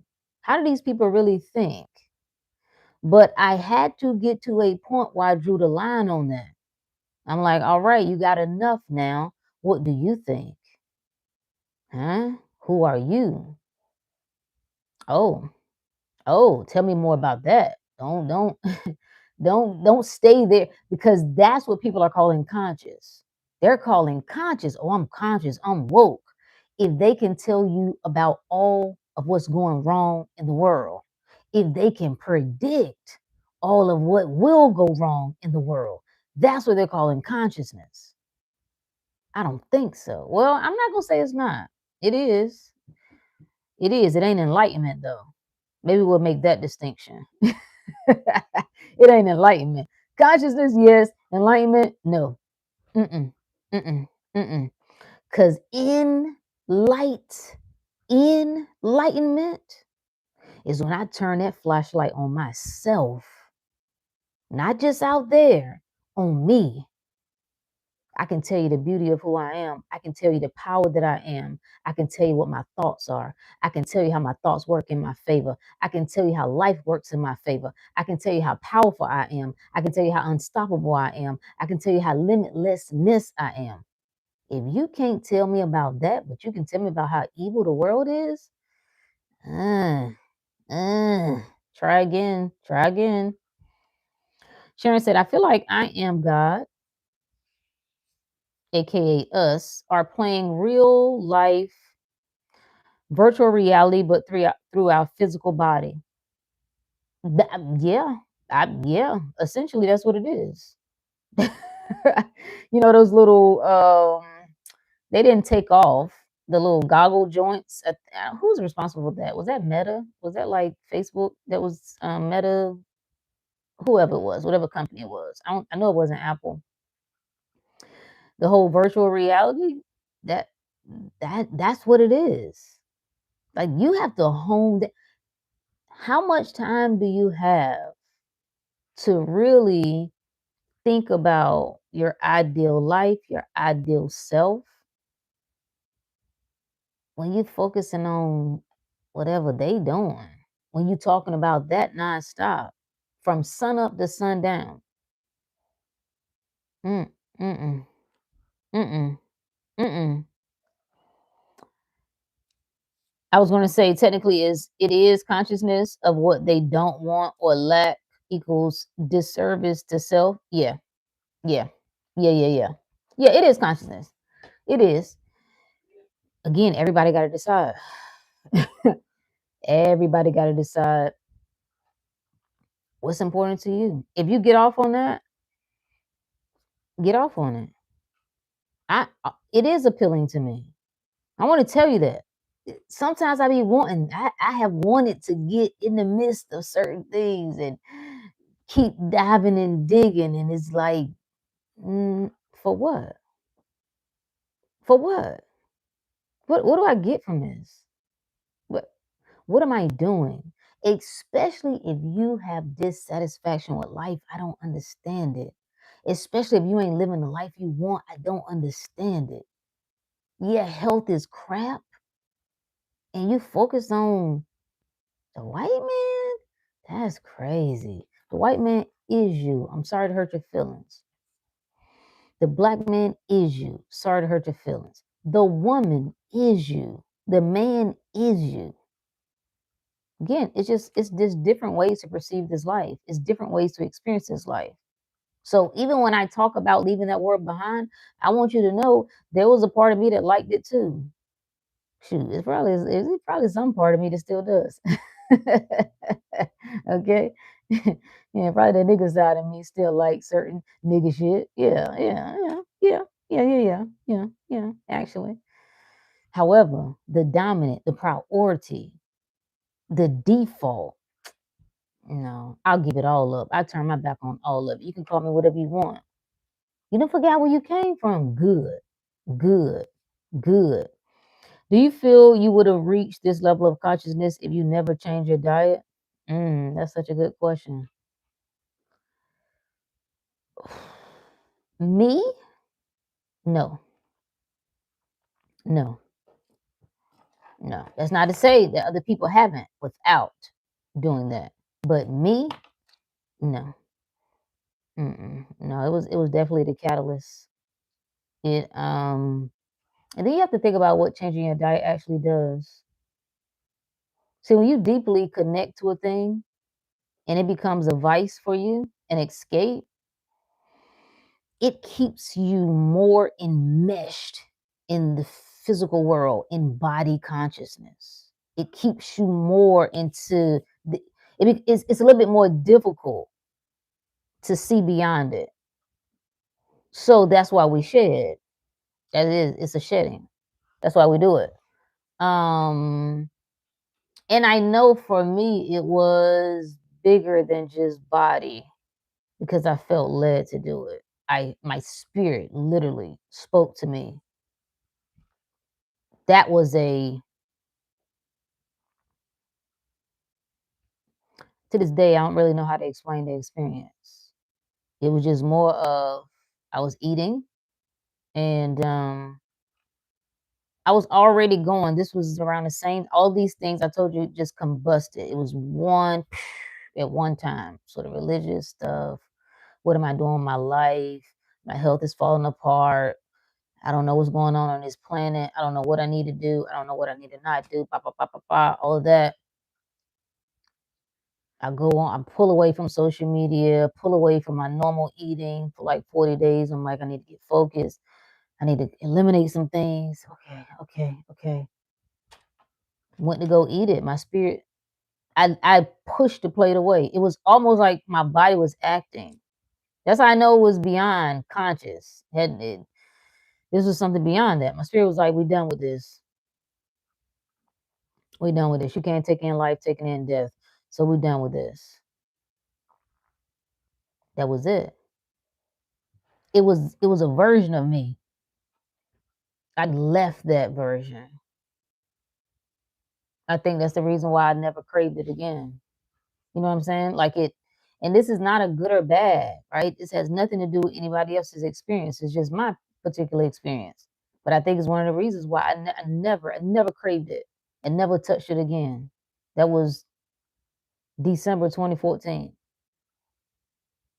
It was it. It was like boom.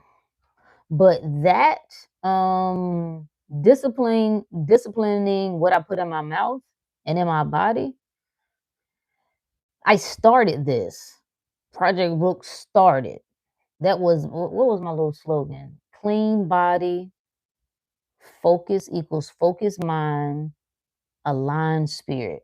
Now, I don't look at the spirit as not being aligned anymore, but that was how I framed it at the time. It opened the door. I could think again. mental fog started to go away. I got very curious. It was like my whole mind opened up as I started bringing in better nutrition, as I started letting go of this and that, and like I was sick. I was sick. So I was fit and sick. That's crazy. The the most in shape I'd ever been, but my body was just falling apart at the same time. So getting my body back required me to take my attention off of the world. And part of that off of the world was the food because I was a compulsive eater. Even though I was already on the healthier side of things, at least by mainstream standards, I still was a compulsive eater. I hid behind food. Then I was overeating too because I was trying to do a lot of bulking and weightlifting and all that type of jazz. But so for me to answer your question, I'm not gonna say I wouldn't have, but for me, it was a pivotal part of shifting my mind. Yes. Can you tell us your main diet? Oh, it's just plant based. Yeah, it's just plant based. I don't eat any meat, eggs, dairy. Um, Mostly whole food. I'm not gonna say I don't eat no. I'll never eat nothing processed, but the main staples of what I eat is just real whole foods. So, not a lot of packaged crap. And I feel good. I feel amazing. I feel amazing. I've been sitting in Indian style the whole time since we've been up here. So I feel good. You'll know. That's what I tell anybody. I don't know what you should eat, but you'll know. If what you doing is working for you, don't change a thing. If it's not working for you, you might want to. You might want to at least consider it. It's my birthday in 7 days. I love it. My bad, not trying to be distracted. No, happy birthday. Happy early birthday. Diet is a lot as well as how active you are. Yeah. And then I needed to see. So I was curious about my body. I wanted to know, I'm like, what does this look like? How well will my body actually function? What does it actually need? So when I started to go in the gym, I could go in the gym fasting and bust 60 minutes hot yoga and then do another 45 to 60 minutes heavy weight lifting. I didn't fall out. I wasn't weak. I wasn't tired. I was like, okay, okay, okay, okay. This is something else now. See, I pushed beyond what somebody else was telling me how it worked. Let me see for myself. Let me see for myself. Okay. Then I saw myself. I was afraid, like most people. I didn't want to be afraid, but I had the beliefs, the fear about protein nonsense. Even once I transitioned over to no meat, I still was trying to find the protein this, the protein, the protein. And then I realized, man, please, who came up with this crap? Who came up with this crap? Nobody ever asked that question. We're gonna talk about it in the inner circle. We're gonna go back to where all this stemmed from. Nobody asked. I wanted to know, how does the body work? What does it really need? Huh? The body can heal itself. Right now, it's doing all sorts of things without us knowing it. If that's the case, then what that says to me is all this other stuff is just other stuff. So you give it good nutrition and it's able to use what you put in, it's able to absorb it, put it to use, and eliminate the waste from that. The body works like a well-oiled machine. Oh, then I started to pay attention to all the people who were giving advice. I don't see y'all living long, healthy lives. Even if you maintain muscles, I see you in pain. I see you with arthritis. Something is out of order with that. So the more I dug and dug and dug, and I went through almost all of them. I went through the heavy meat diet, the paleo diet. I went through the blood type diet. I went through, what else did I try? The heavy bone, the bone broth, and it was something else that was circulating. No carbs. I tried. I went through all of those things. No. Everything in me said, get back to nature. Get back to nature. Nature holds the key. That's all I kept hearing. And I finally surrendered to it. And then I realized I don't have to follow what none of these people is talking about. See, it's true for you until it no longer is. So I don't have no fear of no doggone protein. I don't count no protein. I ain't never counted no protein. I would look at it when I was, well, that's a lie. Early stages I did. But some days I may only have fruit in a salad. Counting no protein for what? Most people are having too much protein. And protein, too much protein equals pain, but that's a whole nother discussion. When you're eating heavy, when you're not eating heavy, there's a difference in spirituality, in my opinion. It is. We have a I might do a presentation on that. It's an old document. I'm not gonna be able to put my hands on it at this second, but it talks about the great philosophers and how many of them were vegetarian. Now, before vegan was vegan, vegetarian was vegan. It got remixed, and then people started adding in dairy and eggs with the vegetarian diet, and then that's when vegan made a separation between eliminating all of that. But anyway, and it speaks to, and this was written, I want to say 1700s, 1800s. Like, this is not new. I can give you old newspaper articles from the 1800s, early 1900s, where the recommended diet to reverse illness was a fruit diet. See, people look for whatever it is that supports their own ideas about life. Whatever they've taken from somebody else, they never question it. I just happen to question it. You can find whatever you want to find. It's all there. It's all there. So, but anyway, that document was just making a note of the greatest philosophers throughout civilization just happened to be vegetarians. Zero meat, yes, zero meat.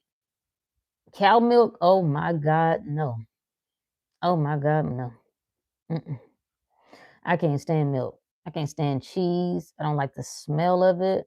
And I used to love it. I used to drink milk, like just glasses of it, like for dinner or with my dessert or whatever. But no, I was a heavy meat eater. Heavy, heavy, heavy. A lot of cheese, a lot of milk.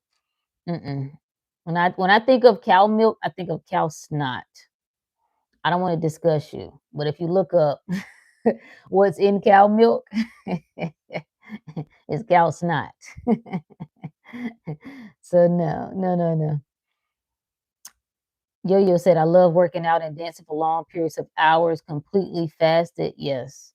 See, you don't even know how you feel. You don't know what it's like if you've never experienced it unless you put certain things down. So I used to could barely get through breakfast by not eating. Like, oh my God, just wait until like 11 o'clock to eat. Oh my God, I thought I would die. Most of that's a making of the mind, and it's out of habit. There's no such thing as hunger headaches. It's not. No, no. Nope. I used to have them too. Why don't I have them now? Or are they really hunger headaches? See, the body is always in a perpetual state of cleansing itself. So what ends up happening is when you start eating, the body has to use a lot of energy. So the energy that would go to cleansing, breaking things down, addressing certain things in the body now gets interrupted and it focuses on digesting food. So you can get rid of that hunger headache by eating, but it wasn't a hunger. It wasn't caused by hunger. Because if that was the case, how can I go through a 3-day water fast and not get a headache now? I should have a migraine if that was the case. You shouldn't get mood swings when you're not hungry. Hangry. You know how y'all be, ladies? Just be hangry, just mad. Neither should you have mood swings when it's that time of the month. That's not required. That's not required. That was one of the first things that I end up dealing with. Reversing all PMS, all pain. Well, I just kept going like, wait a minute, all of this shit is not necessary. We don't even have to live like this. We want other people to coddle us during these times. Why don't we just, no, I don't want special privileges. I want you to love me because you love me. I want you to be kind and considered and show up for me because you want to. Not because I have to suffer once a month and you want to, oh, well, let me make sure you're good. I mean, I do appreciate that if that's the case, but I don't want to be down and out so that becomes a reason for you to show up for me. No, show up for me because you love me. No, I don't need the pain. You understand? Gerald said, I never had bone broth, always seemed a little nasty to me. Yeah, I was desperate. Like I had a lot of digestive issues going on. So, I'd get into what one person said about the nutrients in the bones and the this and that. And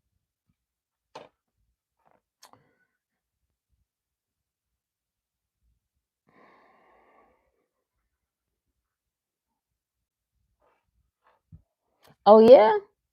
Oh wow. 32? That's what's up. That's what's up. I love it. Where do I grocery shop? Um Now I bounce around. Like my main spots have been it really depends on what city I'm in. But I like Publix is cool. I like Trader Joe's. Um Sometimes I like a good Asian market for produce. I like Whole Foods for certain things. Um at this stage of the game, I'm gonna be honest with you, I can shop pretty much any grocery store. It got to be a very trash grocery store for me not to be able to find something. Like it got to be really, really trash. I can usually find. What's the other grocery store? Harris Teeter. I like Harris Teeter. Uh, Let me see. I used to be by Giant stores, that chain. I can find what I want in there, but I usually have to. It's not just one store. Oh, Wegmans, I like. Um, I usually have to. It's certain places that are good for certain things. Like Wegman had certain things that I could get that Whole Foods didn't have, or other groceries. So I usually would have to rotate between about 3 stores. Right now, I'm not that food focused, so I'm just kind of anywhere where I can get some salad, some broccoli, some cauliflower, um, some watermelon, some fruit, some quinoa. I basically be eating the same stuff. I'll be honest with you. Could never process cow milk, even as a kid. Listen, Black folks don't even have the enzyme to break down cow milk. Like it's not we ain't even built like that. Like literally, look it up. That's why most Black folks across the globe, not just in America, across the globe, are lactose intolerant. Because we don't have that enzyme to break it down, to process it and digest it. We'll eat it and just be gassy and got indigestion and bloated, or for some people it'll cause diarrhea. It don't even matter. They'll eat it anyway. What's up, Mike?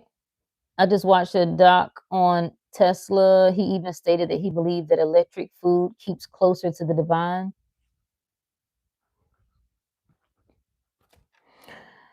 Yeah. I mean, it's kind of common sense. That's why it made sense to me. It's like, and then I started to pay attention.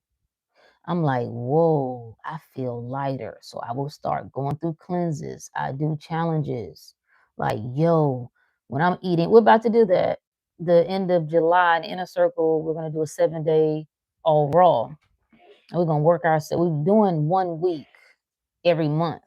So last month, May, we did raw till 4. So it's eating only raw foods, fruits and vegetables up until 4 o'clock, and then you can have a cooked plant-based meal after that. When I started to notice how different my body feel, I'm like, yo, my dreams are so active. The lighter I eat, the heavier I go with the raw foods. Oh my God. Then when I would do only fruit, my senses were heightened. Like when I do a 20-day, 30-day only fruit, I can smell garlic and onion.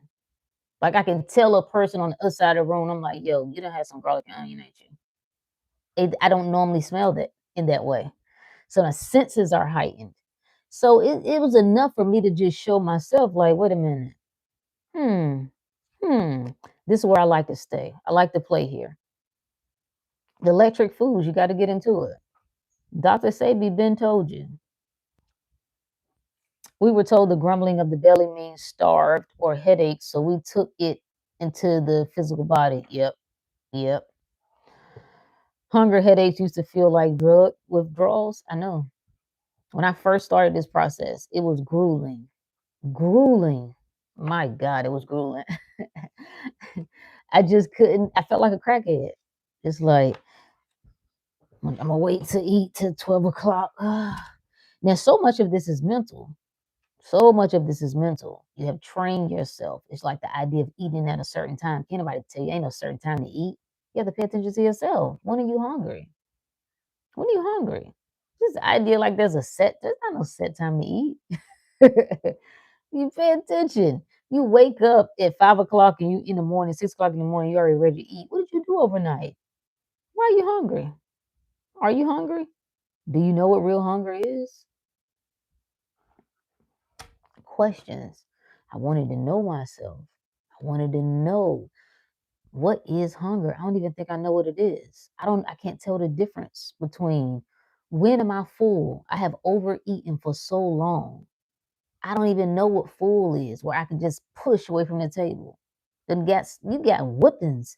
Did y'all see that meme that somebody made? It was so on point. And it was like when you're a kid and you're full, but your mama said you can't get up until you finish your plate, and he in there eating his food and he crying. That's a true story. That I'm gonna have to ask Mom Boots that. I'm gonna ask them. I'm gonna ask Pops too. I'm like, what was it? Why couldn't we save the food for later? Like, why couldn't we wrap it up and have it for leftovers? Why was it that you just had to finish it? Now I know some of it was about teaching you a lesson. If you asked for something, it's like, all right, now you put all that on your plate, you're gonna eat it. It was like you stuck with it. I'm gonna teach you to stop asking for stuff. I don't know. I don't know, man. Some of our folks is just, I don't know, weird. Champagne said, I seen something on threads, waking up with a growing belly or hunger means fat loss. A growling belly.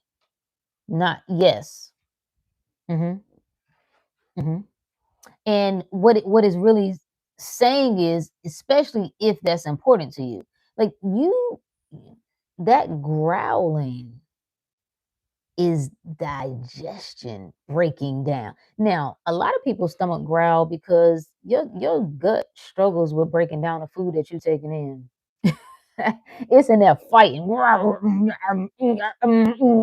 nonstop. I used to be like that even at night. About this time, I would get into bed and my stomach would be in there doing somersaults. Somersaults. I clearly wasn't hungry, but it was wrestling with whatever I had that day. Now I come to learn that based on what I had going on at that time of my life, it was a lot of stress. It was a lot of unease, and that was translating to digestion. See, the more you struggle with life, think about digestion. Digestion is taking in life, breaking it down. The more you physically struggle with life, you that manifests as a struggle with digesting food, with breaking down life. Same thing. I didn't know anything about all those sorts of connections at the time, but if you are, let's say you're interested in losing weight, that's a focal point for you. Feeling that sensation of hunger before you go to eat something else. What is it? What does it signify? That whatever you've had previously has been broken down and has moved out the way. Oftentimes we roll right into another meal. We never feel hunger. People say you're supposed to eat before you even get hungry. I'm gonna eat so I don't get hungry. So feeling the hunger, that digestive cycle, bam, we ready for something else. The struggle with a lot of folks is back to back eating nonstop, nonstop.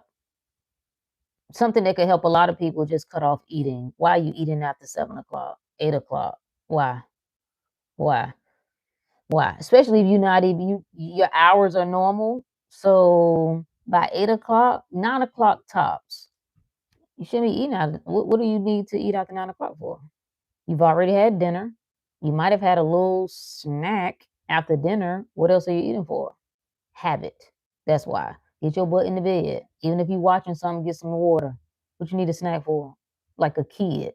How many snacks do you need? Just snacking. What you snacking as?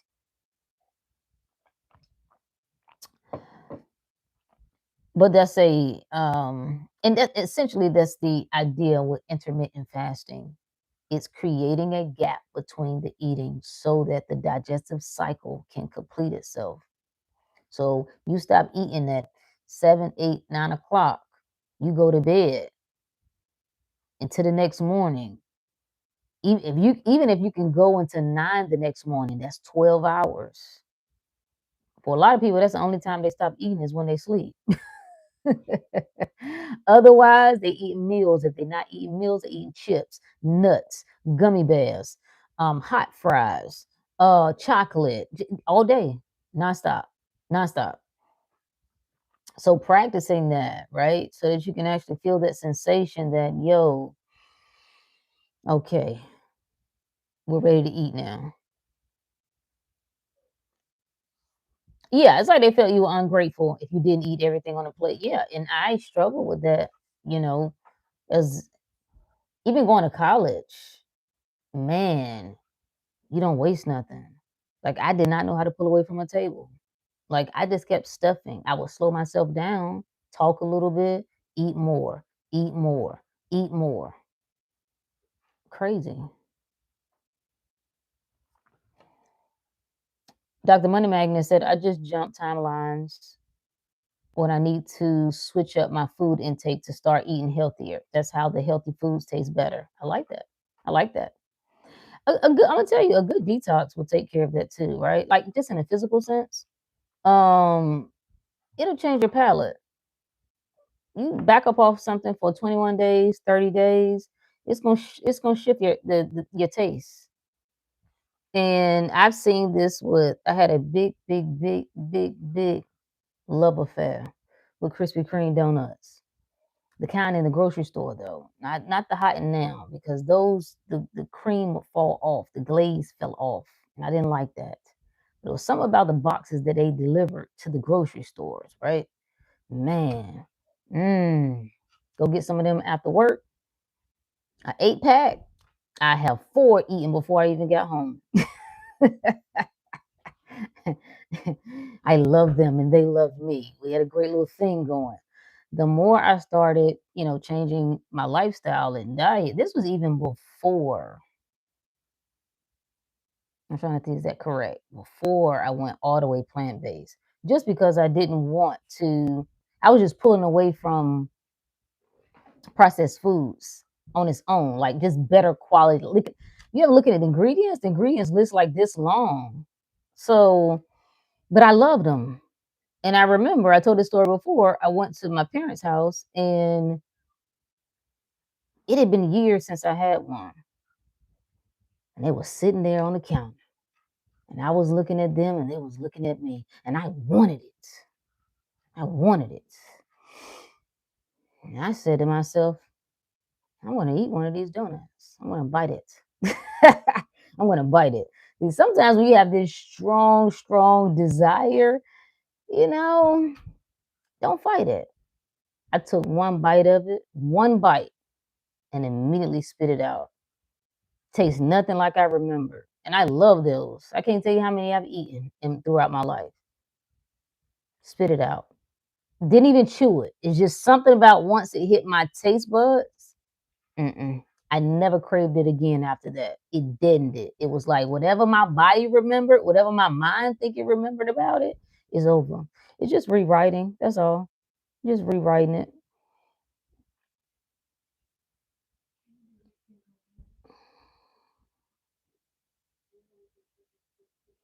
And the food was cold. Yes, it was. It was looked at as defiance. You're right. That's what it was. Yeah, yeah. It was their way of you know how you book an animal? No, what is it called? Is it called booking an animal? When you oh, what is it? What's that term? It's like you training it, but it's I'm a I'm gonna get you in line. I'm gonna make sure that you know that I'm in control and you're not in control. So yeah, that's really what it was. It was seen as disrespect, defiance. So you gonna sit there and eat it. I hated it actually. The one time that I didn't do it, I was like, I'm gonna just get beat because I ain't eating this liver, bro. I ain't eating it. It stink. And I saw what it looked like. I'm very visual when it comes to food and and how things smell. It stinked, and I remember what it looked like when they cooked it. I ain't eating it. And I sat there about 2 hours. Me and my brother, I'm trying to figure out what we gonna do. She was like, "Y'all ain't going to bed until y'all eat it." How you gonna make me eat so I want to eat? Why you just let me go to bed hungry? I was like, I don't eat that. I was like, I don't know. I just sat there. I kept sitting there trying to think. Like, I'm looking at my brother, he looking at me. And eventually, I started chopping it up real small. Just like chopping it up in real small pieces. Small as I could get. We had dark glasses. Start just dropping it in the glass. Dropping it in the glass. I think my brother balled his up in a paper towel, but I didn't want to do that because my mama was crazy, so I didn't want to. I figured she might come and double check that. So man, I chopped that stuff up so fine. It was that and some squash. It was some butternut squash. I was like, I ain't eating this crap. And that was it. That was how I did it. Chopped it up, put it in a drink, and then I was like, I'm done. Clean my plate up and end up pouring it down the drain. Good thing it didn't stop the drain up.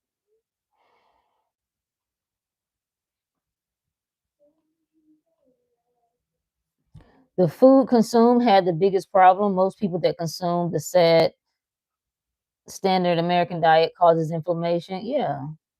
Like think about it. Like we I know we get to a point where we like, listen, everything is mine, everything is mine. I can do whatever I want to do. All that's true, friends. All that's true. But you can use what you got to get what you want, baby. Your body is what you got. It's what most of us identify with. So you can use that. You can use it, man. Right? I've seen this happen to very, very what I would call. I don't know if I let me see. How would I what how would I define them? I don't want to say spiritually advanced. That sounds kind of corny, but they were well versed in spirituality, consciousness, awareness, all that. And they were just hell bent on fighting the food thing. And it's like I can just eat whatever I want. You can do anything. But they kept getting sick. Body kept falling apart. kept dealing with like issues in their joints, the shoulders, the hips, the back. I'm just like, bruh, why don't you just use what you got? You don't have to prove a point to yourself. You are all of it. It doesn't mean you less than. It doesn't mean that you're not still God. It doesn't mean that you're not as good as you thought you was. If you still take what you got, use what you got to get what you want. And I'm like, yo, you need to detox the body, bruh. You got to detox the body. Get rid of the inflammatory foods. I know what you're saying. Well, the way I look at it, ain't none of the foods inflammatory. Obviously, it's not the way you look at it. Obviously, there's a part of you that's not in agreement with that, friend. It's got to be. See, looking at one of our, like, people will say, well, my grandmother ate so and so, right? She ate so and so. She drank whatever. She lived to be 100. I love those stories. Please continue sharing them. Here's the thing. You ain't grandma, huh? See, that's the thing. You listening and watching what somebody else is doing, your charge is 2 words. Know thyself. See, grandma might not have the hangups that you have.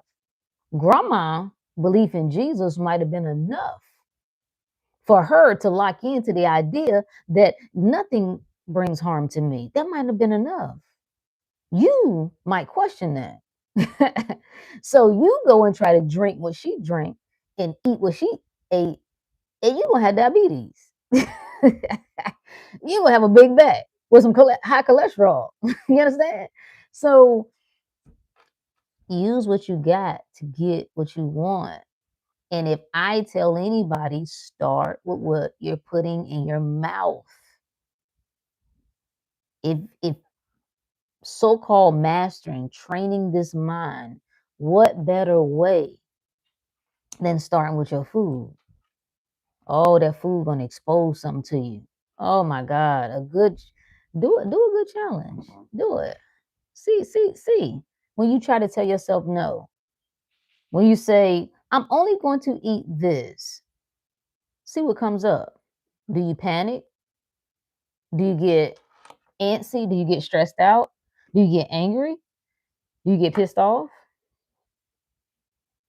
You never know. That's the whole point of it anyway, is heightening awareness. That's why we start there. We're heightening awareness. And you're also teaching yourself how to trust yourself. That's the biggest part. I'm teaching myself to follow my own guidance, my own direction. That if I say this is what I'm doing, I can do it. If I say this is good for me, it's good for me. I can trust that. I had to go through all of those phases. All of that helped to sharpen my mind. All of it helped me to become aware of my mind.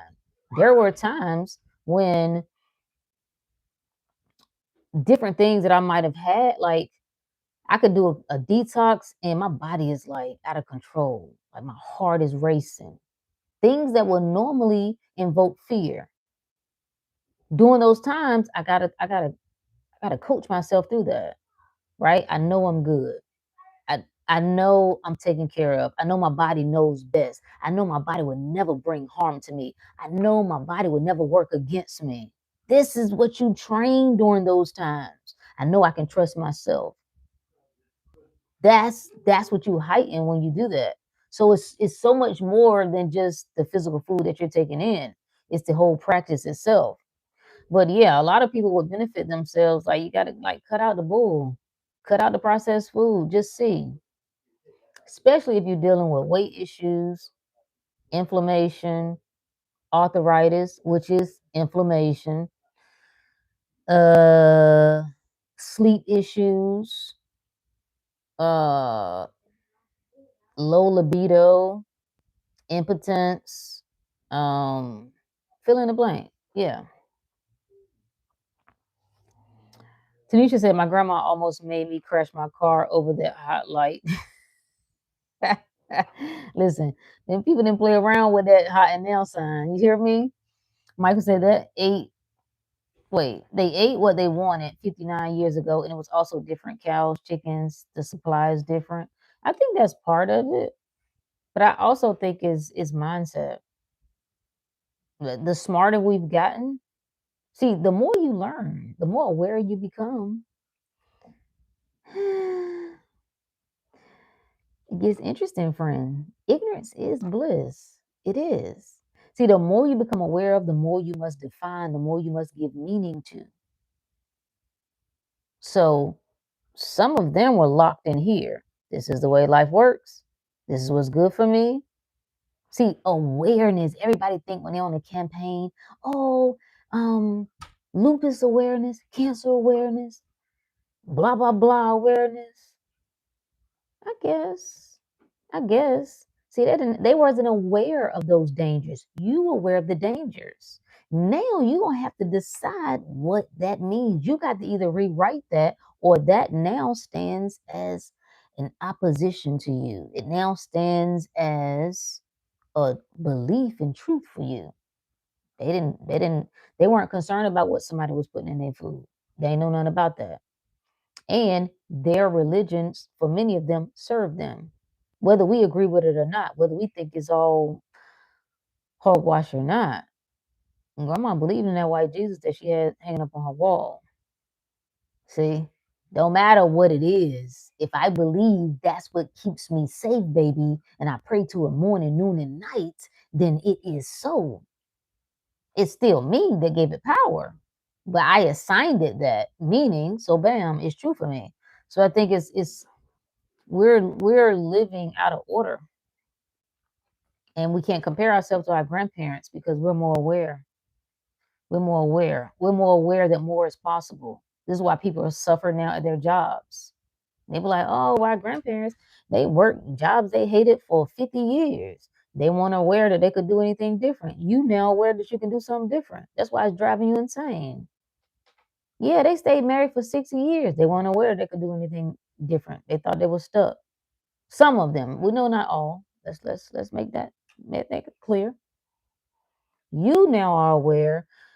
My heart wants to feel something. You know what I'm saying? I want someone that I actually like, that I can talk to and who sees me and understands me.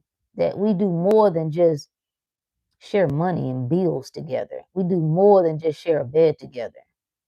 You aware of more, which means you must do more. You must be more. Uh-huh.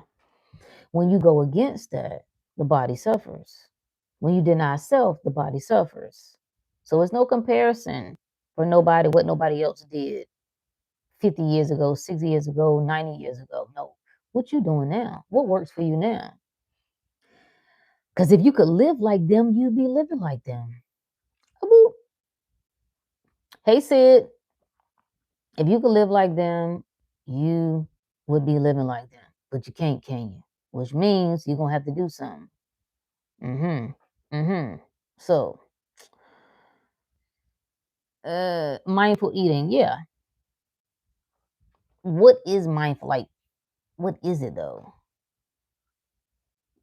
This is the point of everything. Presence.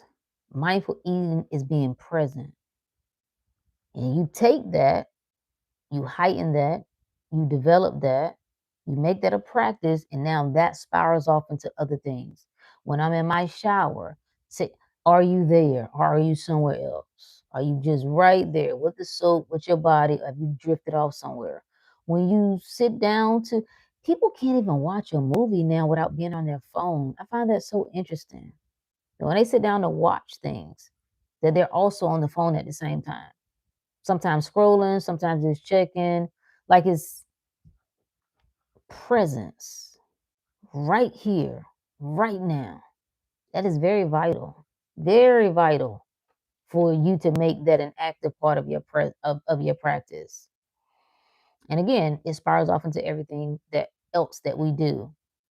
Some of us have big dreams, goals, and aspirations, but guess what? You can stay focused long enough to do them. Yeah, focus. Like, it's not the money. It's not the money. Like, everybody right now, if you tonight just started researching online, right? You started looking up ways to make money online. When I tell y'all people is getting to it on this online, when I tell you the people is just making bank in all the ways that you can think of, right? Not just in hobo ways, right? People are just sharing their message. They may be writing, they may be painting and selling things, whatever. You can find one that speaks to you. Detailed. You can find multiple examples without buying anything that will tell you exactly what you need to do, what you need to buy, how you need to set it up. Step 1, step 2, step 3 on the internet for free. For, for free. So why you ain't doing it? Why you ain't doing it? How many free webinars have you signed up for? How many paid webinars have you signed up for? How many courses have you signed up for? I mean, we all guilty. I think it's a rite of passage. Just be buying shit. Just be buying. Oh, this the one right here. They're gonna say the same thing that they said the other one said, but this is gonna be the one. It's not an information issue. It's a focus. It's right here, and that's why these other things that people think are nonsense, they think it is irrelevant. Right? I ain't got no time to be doing all that. I gotta go. For the moment I get up, boom, boom, boom, all over the place, here, there, all over. So whenever I do settle down, I just want something to feel good. I just want something I can relax. Let me watch something. Let me scroll. I don't have the energy to do anything that is true to me, that I said I wanted to do, that I said was important to do. Whatever my goals, dreams, and aspirations are. I ain't got nothing left for that. So it's not an information issue. Ain't nobody standing in the way. Ain't nobody gatekeeping. Anything you could ever want to do is online right now at your fingertips. Now with AI, oh my God, is no excuse, right? So if you find that you're in the midst of it all, which you are, right? Then, and you're not taking advantage of it, you start by turning your attention back to yourself. That's what makes this important. I'm turning my attention back to myself.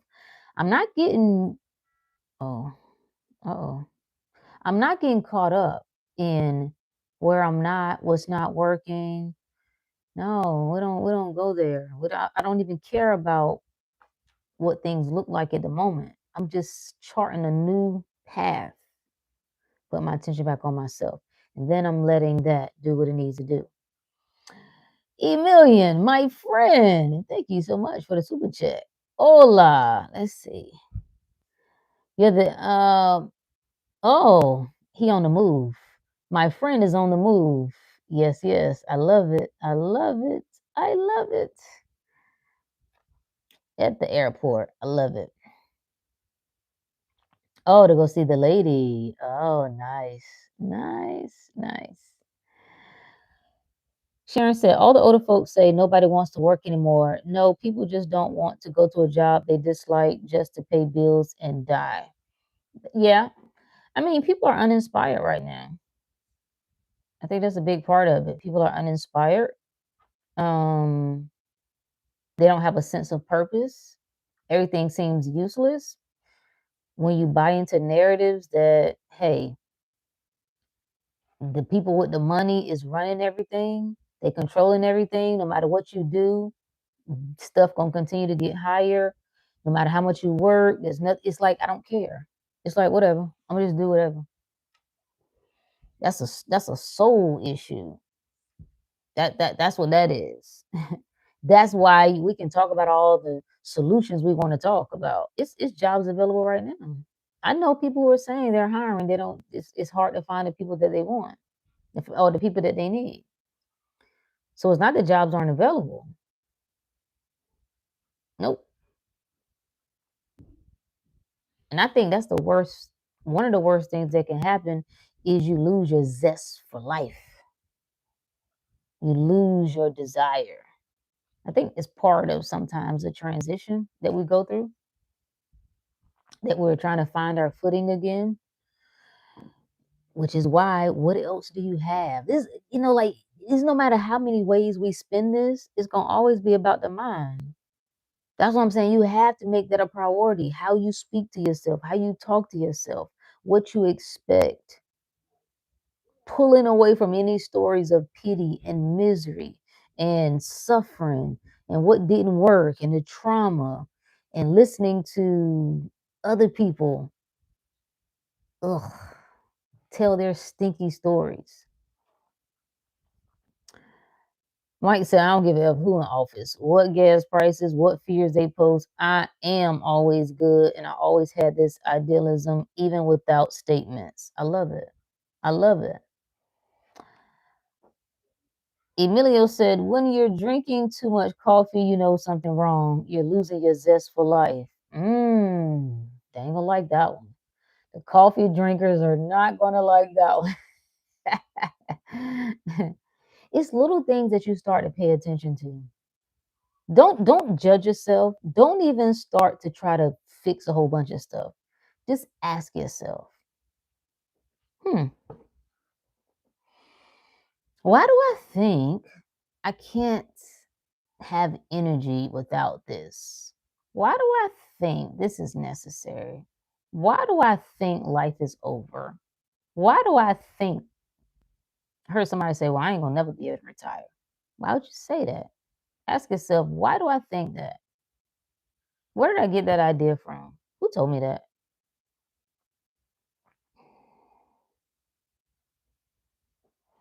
You just found out Yaqui Indians were your relatives? That's what's up. Coffee is a drug? Yeah, I mean, we could put anything there. Coffee, sugar,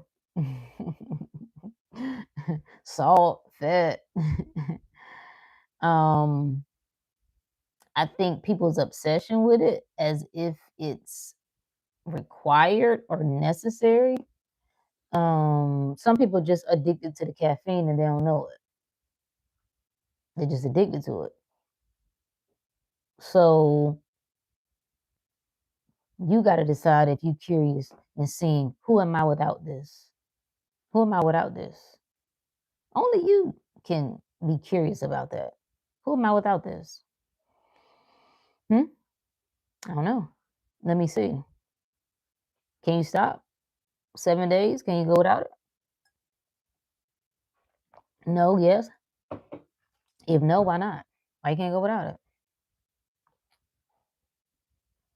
I know what I wanted to show y'all. I don't know if I kept it open or not.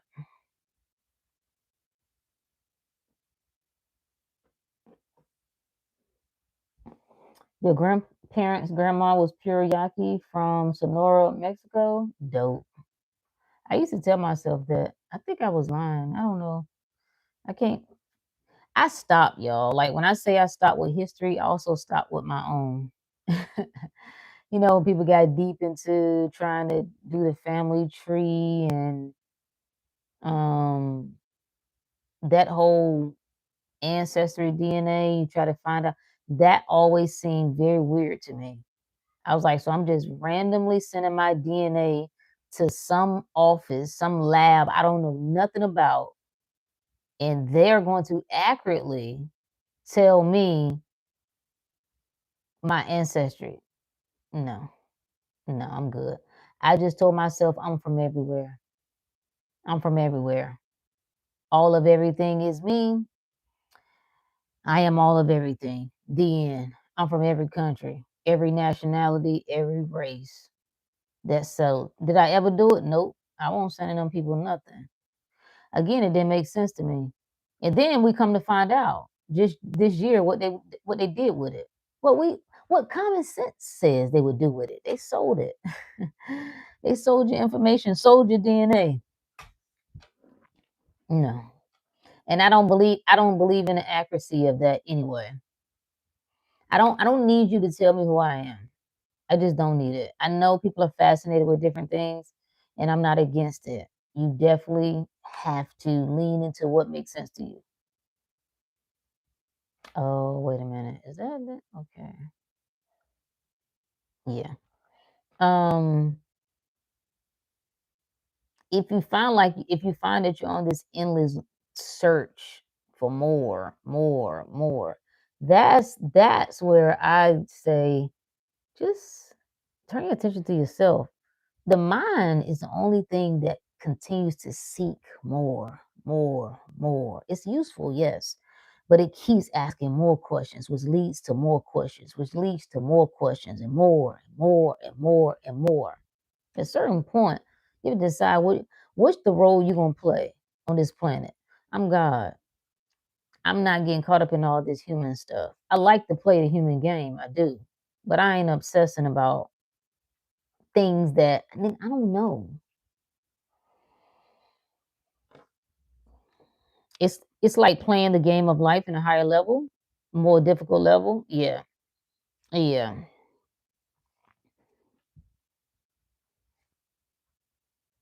Or people that go outside their job 10 times a day to smoke a cigarette or vape.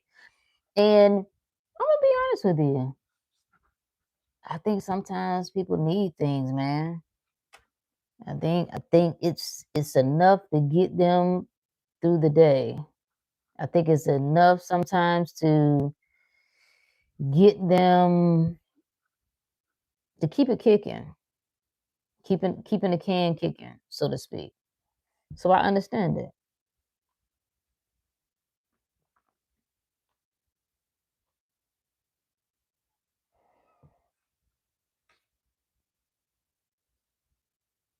How many free trials? Yeah, just know that's again. Like I said, even if I was to get it, right? That was my question. What would it change? What would it change for me? If I go and get it and I find out, oh my God, do you know my lineage is da da da da da da da da da, then what? Then what? Because if I can tell myself anything, I just tell myself I'm from the best. I came from the best. I am the best. That's it. Best genes, best genetics, best whatever, best family, the best, the end. No shade, but black people say they're the aboriginals anyway and started all creation. See, now that's another thing too. So what are you double checking with ancestry tests? That's what I'm saying. And so it's like, okay, I question the white man. I'm anti-white man, right? But then I look to the white man to tell me. I send my let me swipe. Get my DNA to send to the white man so the white man can tell me where I'm really from. I guess. I guess.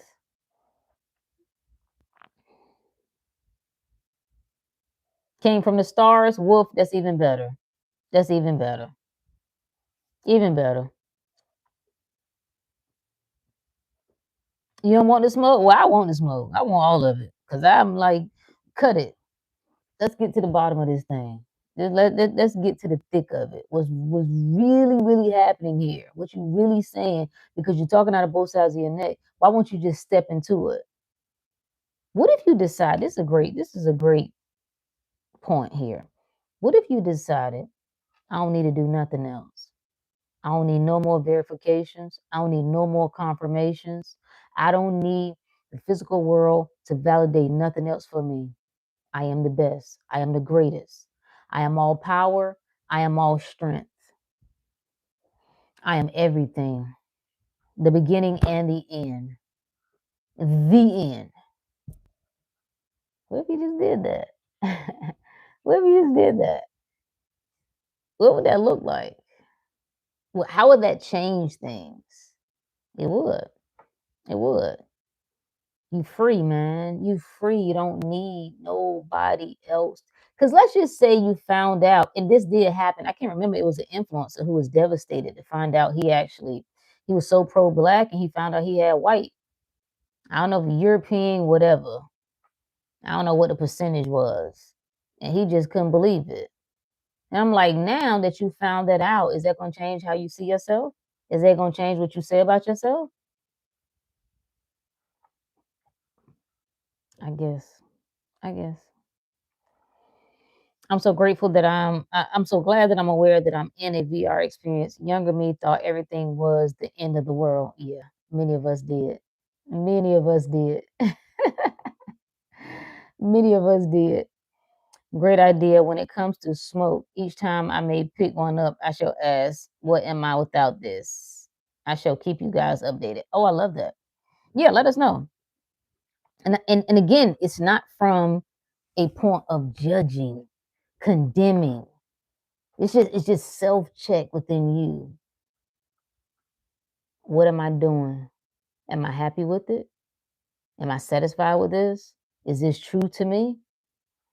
Is this even me? Is this just something I'm used to doing? That's what I had to say about food. Food was my drug. Am I just used to eating myself half to death like this? Is this what's really true to me? Do I really want to do this? That's what turned me off about drinking. It's like, what you drinking for? You don't even like it. It tastes nasty. You don't even like how you feel after you do it. So I was like, why are you doing that? It's just it's just questioning, being really curious about yourself. What makes me tick? What turns me on? What inspires me? What makes me afraid? What triggers me? What makes me feel courageous? What makes me feel like a coward? When do I buckle? When do I stand tall? When do I feel pitiful? When do I feel powerful? You just started to be really inquisitive with yourself. Coffee is your kryptonite. I never could get into coffee. I just always thought it stink. I'm like, oh, this stuff stinks so bad. Why do people drink this? And my dad is a real coffee drinker, like real, black, 100%, add nothing. Ugh, ugh, stinks.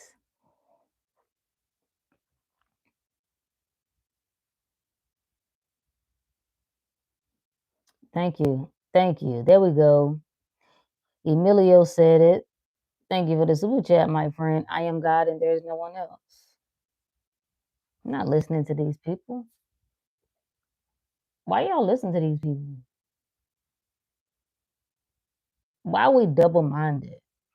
One minute I'm all power, the next minute, well, yeah. No, is you her or ain't you? Is you him or ain't you? You get what you want or don't you? Is it what you say or ain't it? Which one is it? I don't like it. You got to check it. You got to check it. You got to check the back and forth.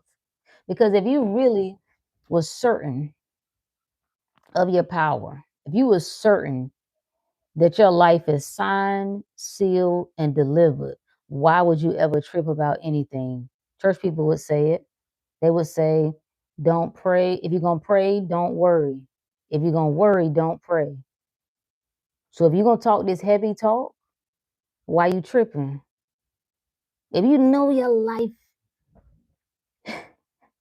is done, baby, it's here, it's now, it's finished. Everything you could ever desire is locked in stone because it's you. All you have to do is be aware of that. Do you understand? That's what God is, awareness. That's what the verse said. Our verse said it. Let's read it again. Let me pull it up again. Let's read it again. Isaiah 45. Who wasn't here, 45 and 5. Oh, now I don't want to come up. I am God, and besides me, I am the Lord. The Lord is the ruling nature of mine. Lord Jesus, what you are aware of being. If you would just sit with that, what am I aware of being? Am I aware of being free? Am I aware of being great? Am I aware of being all power? Am I aware of being in control? Am I aware of being the authority? Or am I aware of being at the beck and call of the world, of the 3D, of my parents? My trauma is what holds me back. Huh? Is these bitches? Where's these bitches out here? Is these bitches? Really? That's what you're aware of? Out of all the things that you could be aware of, that's what you're aware of? Stinks. Stinks. Stinks.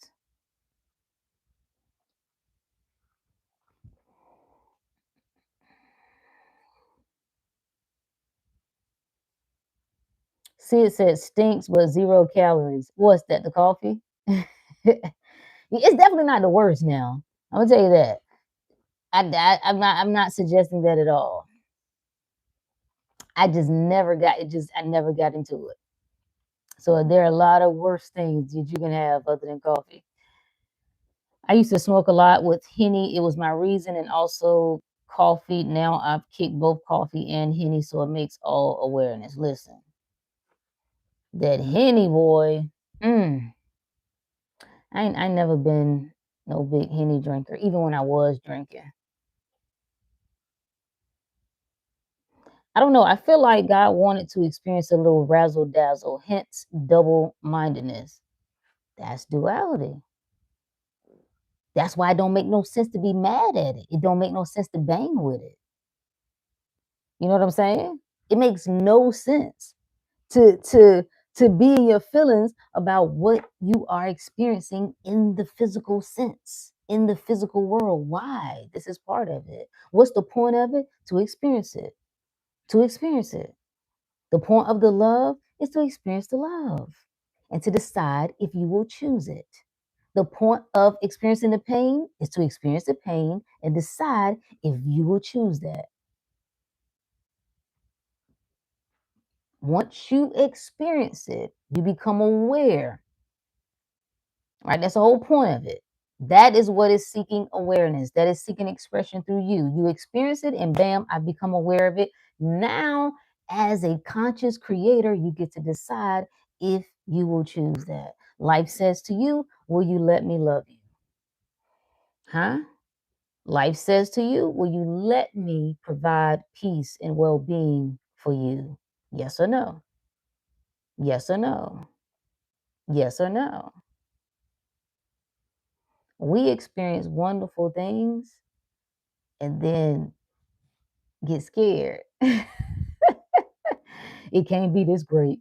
Something got to be up. Too good to be true. Wait a minute. Wait. Whoa.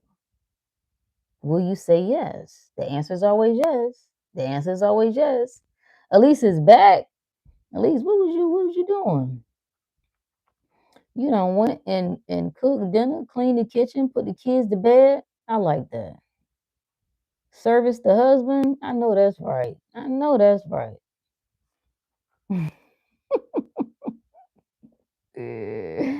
Everything I know. It's because when they experience something beneath them, they go back to thinking in their lower nature.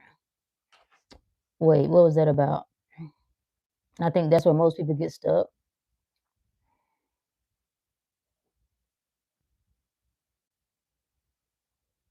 I think it's tempting. I think it's tempting to do when you think about the mind and how we train the mind. The what we are calling the ego mind is the filter. So we tell it to filter out everything other than this. So this is what I get used to this, especially if it's something that speaks to my so-called lower nature, that speaks to the animal in me, that makes me feel things, makes me feel good, makes me feel relaxed, makes me feel at ease. So the mind is always looking for what it recognizes, what is familiar. When you start to deviate from that, it's like, wait a minute, what are you doing? This is unsafe. This is uncertain. This is dangerous. You have to put those children in check. Your thoughts are your children. Your thoughts are your children. Yes. They're your children. You have to let it know. Listen, relax. This is what we're doing now. What do you mean when? Right now. What do you mean where is it? It's here. What do you mean why is that happening? Everything works in my favor and for my good. Huh? Huh? What do you mean? We're always in control. And you must stick to that and come back to that, return to that over and over and over and over and over and over again. And if you ain't got enough over and over in you, I don't know what to tell you. I don't.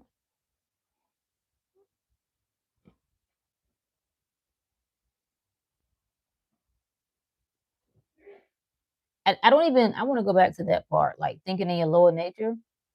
I don't want to demonize that. Thinking in every nature is just what it is. I don't have to fight. I'm not trying to fight against thinking lower. I'm here to watch and observe everything. I'm here to experience all of it. I'm not banging with any part of life. It's light and dark. So I'm not trying to ignore anything, and I'm also not trying to resist anything. I acknowledge everything as it is. That's just a part of it. It's a part, one part of the whole. One part of the whole. I accept it. Yes. Thank you. Beautiful. I don't have to prefer it. I don't have to like it. But I'm not fighting against it. Oh, I read that quote earlier. Let me read that. Let me pull that up from Joseph. Was it Joseph Campbell who said that? I love his work. I think it was Joseph Campbell that we said. It was very delicious. I love deliciousness. He said, the demon that you can swallow, pause, gives you its power. And the greater life's pain, the greater life's reply. People trying to fight demons, you're going to lose. I hate to tell you. And when I say lose, what I mean is you fuel and feed the thing that you keep fighting against, because that is what you put your attention on, which is that what you put your focus on, which is that what you give energy to. If you want something to die, you take your energy off of it. It needs your light. You are the light.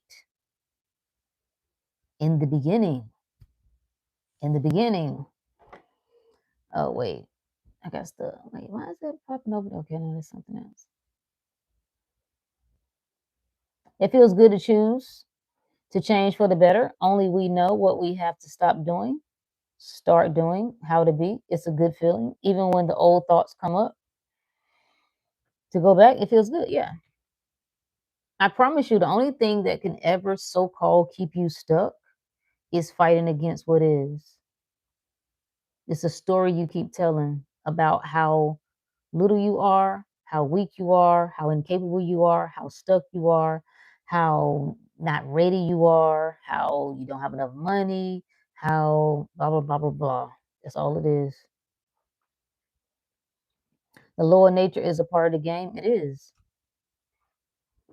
The religious mind is all about trying to get rid of what is so-called evil and dark. It's one of the worst things you can ever do because it's a part of the whole. That's why you see religious people come out. It's always tied to some old devious behavior. They try to tell you that they abstain from sex. All the while, they behind closed doors messing with the women in the church or messing with the little boys in the church. Excuse me? Excuse me? Trying to deny. You cannot deny your nature. Sorry. Sorry. You must acknowledge it. He said, Joseph said, you must swallow that, friend. You bring it in. That's your child. You don't leave your child outside, because that sucker going to keep knocking on that door. Ma, let me in. No, bring it in. Bring it in and you tell it. You go over there. This way you go. Over there. That's how you can free yourself from anything, is to stop fighting it.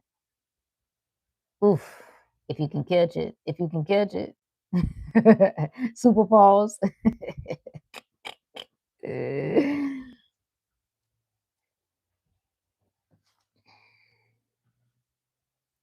Break down the Hinduism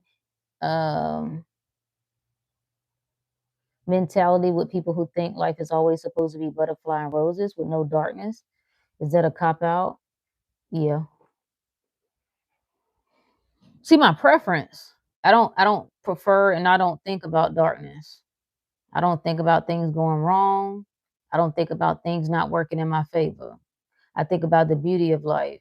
I think about the butterflies. I think about the roses. That's why I stay. That's what I tell myself. That's a song that I sing. My life is so beautiful. It is so amazing. Everything is perfect. Everything is right on time.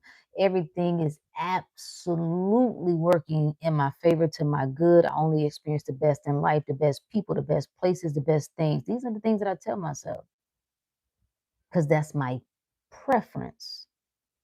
That's what I actively choose. Choose ye this day who you will serve. That's what I serve.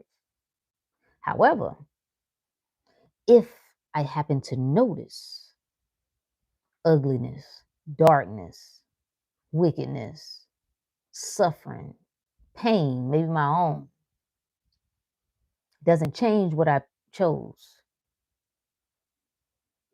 The difference here is that I don't demonize that. I don't try to get rid of it. What people are doing is they're trying to choose that as their preference. And then when they experience the opposite, they're trying to fight against it.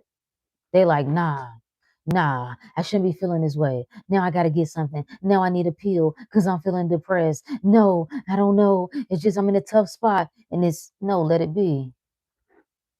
That you have to love yourself enough to let you experience all parts of the whole. And sometimes that may be pain. It's not the pain that's the problem. It's the story you tell about the pain. It's not the misery. It's not the suffering. It's not the depression that's the problem. It's the story you tell about it. It's the story you tell about yourself while you notice yourself experiencing that. So I don't think, again, you should, because I know some people, even considering the whole idea of duality, they're like, well, I just expect that thing, a part of the experience is things going wrong. No, I ain't gonna expect things to go wrong. I ain't expecting no things to go wrong. Absolutely not. Even when I witness things going so-called wrong, I am never telling myself that things could go wrong because everything work in my favor for my good. My self-talk, that's the whole identity game. Who am I? In all scenarios, under all conditions, under all circumstances, no matter what I think, no matter what I feel, who am I? That's the only question that matters. So I don't mind the butterflies and the roses and the rainbows and the unicorns, and that's why I stay, baby. I play there morning, noon, and night. That's why I keep my mind on the beauty of life.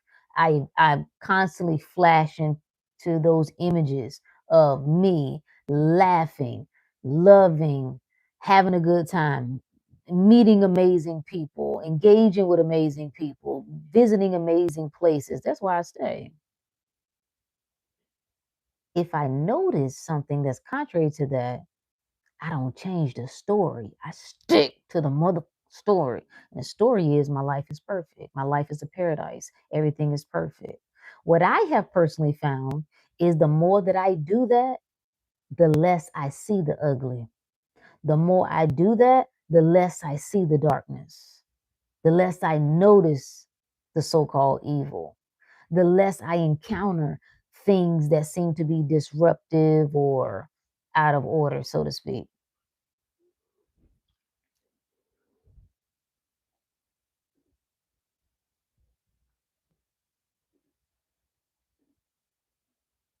Why is that doing? Okay. Sharon said, fighting demons is like trying to get off the ride right when you're about to hit the big drop. This is why words are important because you have to even know what demon is. It just means spirit. So how can how do you fight against a spirit? Doesn't make any sense. Mother Teresa has said, I join no fights. Ooh. Example, fighting cancer, fight for life. Rather, if I join, it's to be pro this or pro that. Yep, that's the key. That's why I had to hop off, like, yeah, we're fighting. What somebody wanted me, this was recent, to join some event for Was it lupus? I don't know if it was lupus, if it was autism, fighting against one of those. No, Alzheimer's might have been that. No, that's not what I do. I can't help you with no fights. I can't help you with no awareness. I'm not bringing awareness to illness. That's not what I do. You have to get somebody else for that, right? And yeah, no, that ain't gonna work for me. Um, no, if you, I'm who you call when you want to talk about life, wellness, healing, well-being, huh? All that is power. Call me. I'm your girl. I got you. But when you want to talk about disease, dis-ease, when you want to talk about fighting cancer, no, we don't fight no cancer. No, you're not gonna fight no cancer. I'm gonna tell you that right now. What you fight, you perceive to have power. What you fight, you perceive to be a problem. What you fight, you perceive to be greater than you. That's why you fight it. I give no acknowledgement to anything being greater than me. Nope. Nope.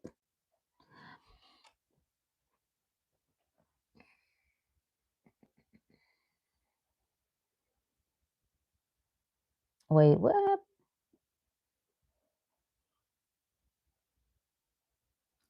He said the anti-law of Murphy. Anything that can go well will go well always, even better. Delicious. Delicious. I love it. Absolutely, I've taken on seeing what's more abundant. For instance, if you in your car or looking out of a window, what is the most thing one sees in abundance? Trees, leaves, clouds. Great, great practice. Great practice. This is what it's, it seems so simple, but these things is what helps yank you out of that world. You missing it. The beauty is in the midst of you always. The money is in the midst of you always. The love is in the midst of you always. Your mind and attention is somewhere else. To just start looking out in nature. That's why I couldn't subscribe to the poor and righteous. And I'm like, ain't no way in the world I'm here just to get enough. That don't make no sense. No, I'm here to ball. Oh, baby, we gonna when I say ball, oh, we balling out of control, abundant. How is it that people who say they have the best intention, the purest heart, right? They're moving in love, they're moving in awareness. Why do you want to be broke? Why don't you think you should have the money? If anybody should have the money, you should have the money. There are great things that you want to do. There are great things that you want to support. There are great things that you want to get behind. How you gonna do that with no money? I used to be that. I used to believe that. And I got a friend of mine checked me on it.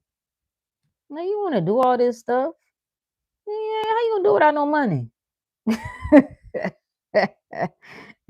uh, I was like, well, I mean, that's how you know. You'll know what your so-called number is. You'll know what your so-called wealth potential is based on what calls you. You'll know. If you can stop at 50K, you'll be able to stop at 50K. If you can stop at 100K, you'll be able to stop there. If you can stop at 1 million, you'll be able to stop there. Otherwise, more, more. I don't like what Alonzo Mourning is doing, bringing awareness about going to the doctor to get checked. Yeah, a lot of the fellas end up doing that. Mainstream fellas anyway, especially if they experience something personally or someone close to them. So they think they're being helpful. You know what? For his audience, he probably is. Some of those people probably would do better with going to a doctor. Some people need to go to the doctor. That's the world they're in. That's the world they believe in. Um, they're doing. I know someone like that. I had to end up telling, like, listen, you cannot listen to the things that I say and don't want to be an active participant in your world, in your reality, in your health, and then think that you can say screw the doctor. I'm like, you got blood sugar issues, bro. So you can follow the ideas, the concepts, right? Some of the methods that I'm sharing with you, you definitely don't have to go that route if you are responsible in your own life and do certain things. But you can't stick to your old program and say, screw the doctor. You're going to be laid out somewhere in a coma. You better go get those drugs because you feel like you need those drugs. So go get them. So I think some people do. I saw the dude, couple of the little comedian dudes that were talking, Kev on stage and one of the guys that worked with him. And that's the world they're in, man. That's the world they're in. Like, I guess you got to go looking. They want to go look for something. So that's what makes sense to them. If you don't have a belief or understanding in yourself and your own health and wellness, then that's probably what you need to do. Big Pharma must be paying him big bucks. I'm pretty sure they cutting the check. I'm pretty sure. Yeah, what Joe said. Yeah. Did you see Joe latest Tiny Desk? Oh, it was awesome. It was awesome. Ooh, I want to listen to some Joe. Let me write that down. Let me turn some Joe on. Get some of that 90s love vibe going on. Everybody too angry for me. Why would you just be happy? Just decide you're gonna get what you want. Just be happy. If you in control of your life, then what you upset about? What are we angry about? I've just decided I'm never gonna argue with nobody about nothing. Never. I'm gonna let everybody be right. Okay. Whatever you say. You got it. You got it. I'm choosing happy. I'm choosing love. I'm choosing well-being. I'm choosing doing what I want to do my way. I'm not trying to convince nobody. I ain't waiting for nobody. I'm not trying to persuade nobody. No, no. Yeah, check it out. Yeah, it was good. It was good. Yeah, he still sounds good. Sharon said, "I'm going to start living my life like a Hallmark movie." That this is. Ooh, look at the time. This is what makes women so powerful. This is what makes women so powerful. And I didn't know this for a long time. This is our gift. Staying close. This started talking about astral projection, but our natural ability to stay in that dream world. That's how we help to influence what we see here. People say we shouldn't. We need to be more logical. We need to be more this. We need to be more that. Nope. Nope. Why we need to do more of that? What do y'all do here in the logical world? War, fight, argue, struggle. No, thank you. No, thank you. I'll be in the winter wonderland. Actually, no, I don't want to be cold. I'm going to be in the summer wonderland. That's where I will be. Thank you. Thank you. I'm going to hop off and get my mind right. Emilius, say good luck with that. Dang, why you can't come? You supposed to be like, all right, sis. Yeah. Yeah.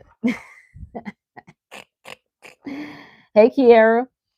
I've been thinking about visiting small little quaint towns and just enjoying life, dilly dallying. Ladies, unite. Mm, let's get to the dilly dallying. That's what I'm about to do. Literally, that's what I'm about to do. I'm about to gas up the pacer, and I'm about to city hop. That's what I'm about to do. I have no plan. I don't really know. I know where I'm going, but I'm just here and there, and just I'm not gonna plan no more. I'm not gonna wait until, well, no, no, no, no. I'm just gonna get on the road. Show me how good it can get. Let me see who I can meet out here in these streets. Everybody afraid of the people in the streets. All I can run into is myself.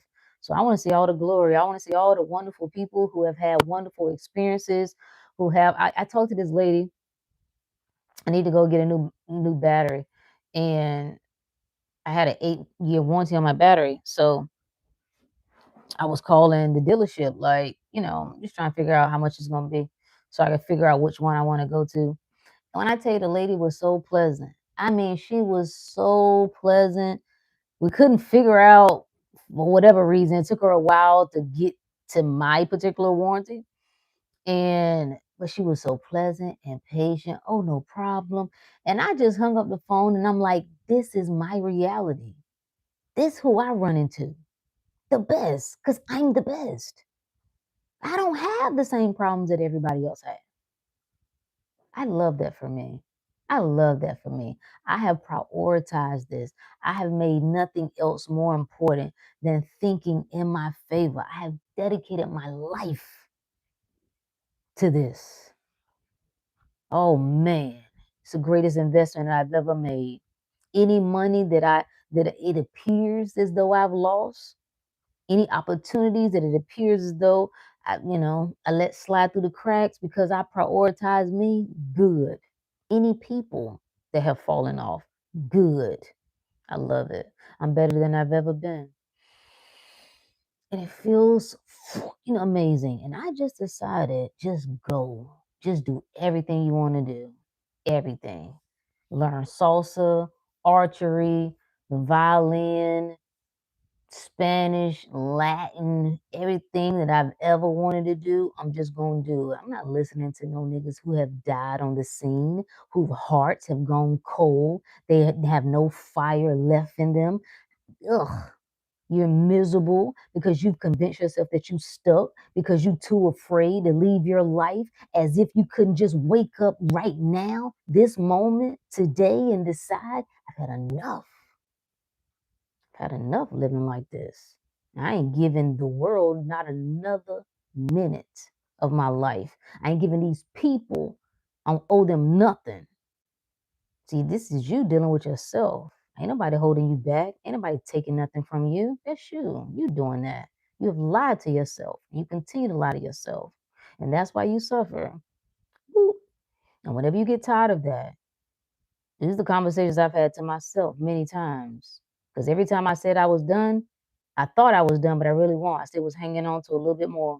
Then I said again, and I thought that was it. But then I realized, damn, I'm still holding on to a little bit more. But that's something about me. I really go hard with everything, with myself, with other people. When I finally say I'm done, there is no coming back. Like if I rock with you, and I'm willing to converse with you and let's dialogue and we engage. And I'm like, no, you misunderstanding and da da da da da. As long as I'm talking to you, you should feel good. But the moment that I've had enough, ain't no return from that. Ain't no return. And the reason why is because I know I've given everything. I got no more to give to this. I have run out of words. There's nothing else to say. Yeah, yeah, yeah. Alchemist said, when I walked into the gym, caught up in the rapture by, ooh, let me write that down. I'm going to listen to all of this when we get off, all of it. Like, I'm never going back. I don't even know what back is. I can't even remember. I can't remember the world of problems. I can't remember what didn't work. I can't remember. I don't even know. I have no recollection. It's just beauty and bliss and amazing and perfect. I get so excited when I think about all the amazing people I haven't even met. Right? Y'all are my friends. Yeah. My whole life, I've just swiped it. Boom, everything is gone. Anybody that's ever known me before now, you don't know me. I don't know, whatever that version you know, she's somewhere. She's in some other dimension. She's not here. I don't know what to tell you. So don't call me. Matter of fact, I have a new number. If you don't have it, then well, you don't have it. Caught up in the rapture by Anita Baker. I was singing along. You gotta love it. Like, when's the last time you just sung a song that you like? We be trying to find like the to get into the meditative state. Just listen to your favorite song. Just listen to the song to make you feel good, to make you feel alive. I think I saw a study that said the music that you listen to between the ages of 18 and 25, don't quote me on this, somewhere in there, is the music that makes the greatest impression on you, the greatest influence on you. And then I think about how most of us are we feel really good. Most of us, that's our peak. We're excited about life. We're hopeful about life. We feel fearless. We feel young and daring. We got goals and dreams. We feel unstoppable. We feel amazing. We're meeting people. We might got a love. We think that's the greatest love that ever existed. Those get deeply coded within us. That's why when we hear those songs again, it takes us right back because it's the energy, right? The resonance in that song. Now, all you gotta do is just tap in to those songs again. If you really like, you ain't gotta listen. You can. I like Hindu beats. I like binaural beats. I like all that stuff, right? The Buddhist sounds. I like all of it. But really, it's those songs that take me there. That's how you can get into a meditative state. Because what you will notice when you turn those songs on is you go beyond the mind.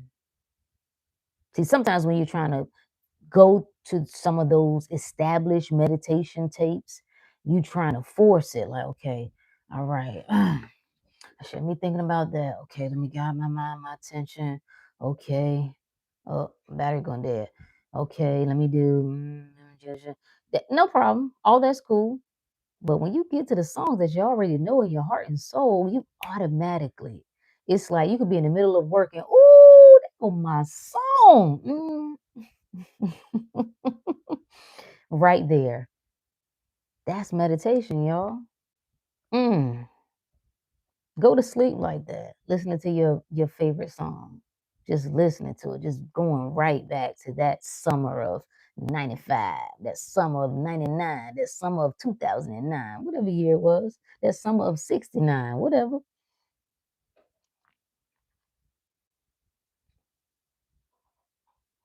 You know where you going first? Yes, I gotta make a pit stop because I gotta take care of something. I gotta get my battery.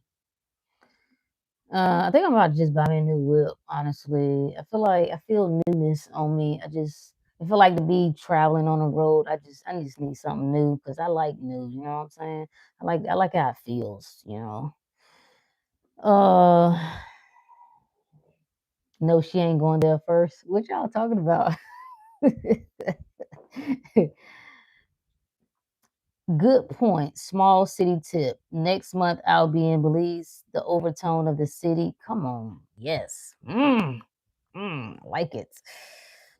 San Pedro is no rush. That's the overtone, no rush. Ooh, okay, I must go there. Let me write that down. Let me write that down. I must go there. I'm gonna just go there anywhere I want to go. I'm not asking nobody to go with me. I'm going to Costa Rica. I'm going to Mexico City. I'm going to somewhere else I don't remember the name of. I'm going. I ain't waiting on. I'm. Why are we waiting? What is this sickness? Where you feel like you wait? What else are you waiting for? I ain't waiting on nobody. I'm going wherever I want to go now. Now. Oh, let me finish. Calm. Take it easy. Can't wait because I live that now. Never late. No boss. I love that for you. I love that for you. I love that for you. Yes. Yes. More of that. Please tell us more about that experience. After you get there, while you're there, we want to hear about it. Did you remember what you were going to say to me in Spanish? Um, I have my new phrase for next week that I'm going to give you. Um, I like this lady because we're learning in phrases, and the way she teaches it, I like it. I like her. I can't think of her name. What was it? Me? Puedes? Cantar más sobre eso. I think that's what it was. I was trying to find it. Don't worry. You're gonna be. I'm gonna up every day. Every day we go live. Every time we go live, I will have a phrase for you.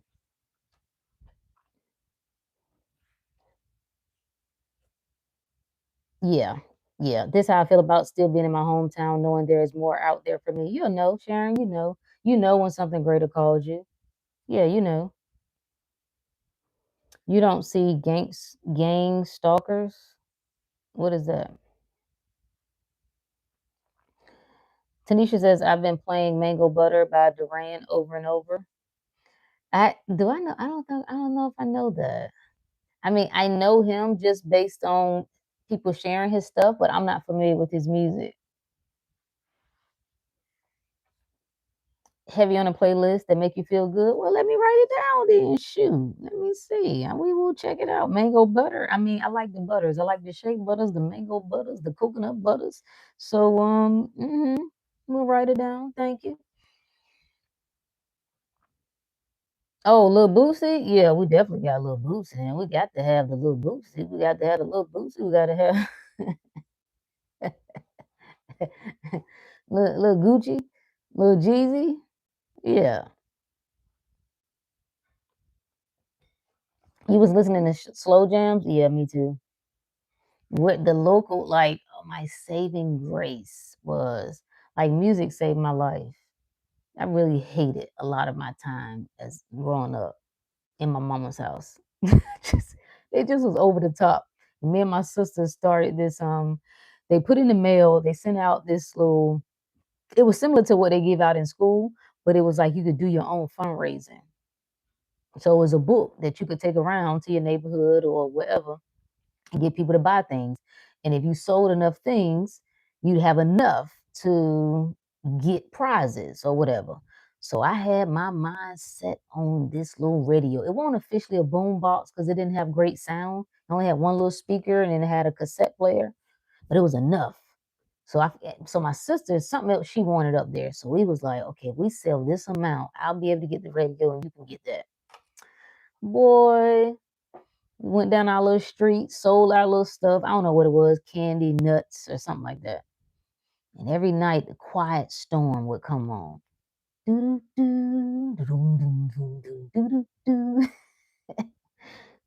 Oh man, I love that so much. That's all the trap music from the early 2000s. Well, yeah. Wait, your favorite song is what? We're not paying no attention right now. I charged my phone. Do you know that you 3 hours late, ma'am? I did charge my phone. What you mean?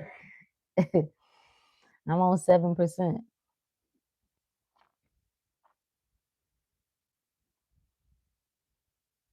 Oh, Aaliyah. Ooh, that's a good song. Is it Everywhere? Is that a song Everywhere on the album? It's like the red cover. Is it Everywhere? Anywhere or something like that? I like that song. Tamia, yes. Yep.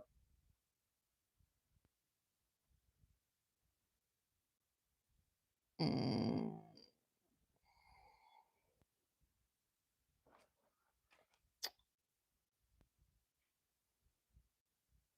it's bad enough I didn't realize Ashanti was on the record first before Tamia.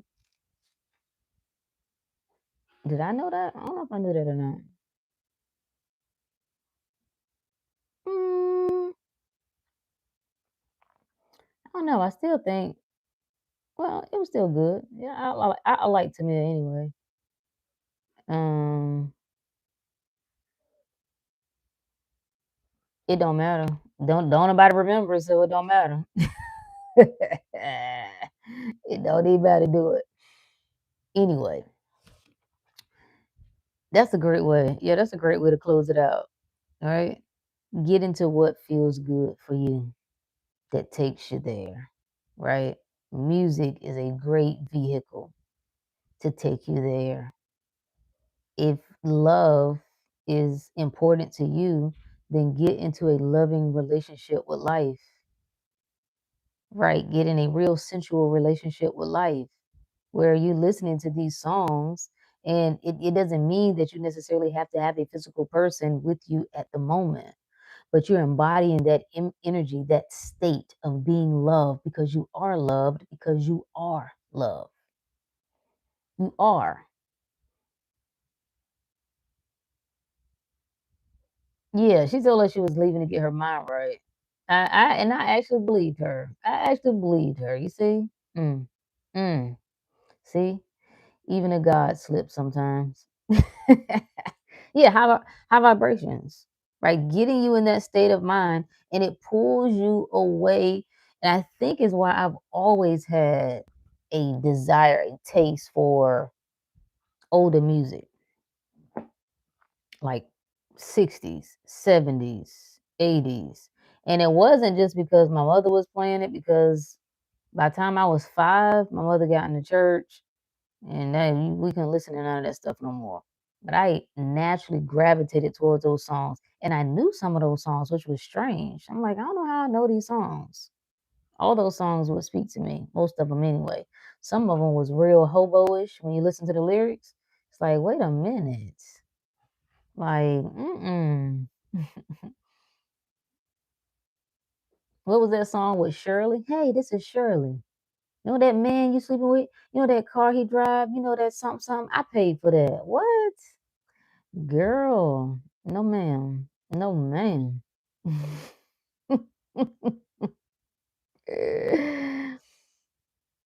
Ooh, Maya and Blackstreet, yes. Donnell Jones. What's the guy that look crazy now? Jaheim, Drew Hill. We had some great artists. I like Avant. Um, who else is on that list? Woman to Woman, yeah, such a terrible song.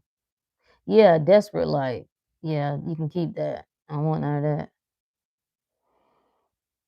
Raheem Devon. Oh, I've been on Raheem Devon so long. I used to be like, how does nobody know? Why is nobody about Raheem Devon? I'm definitely going to listen to that tonight too. I'm gonna write that down.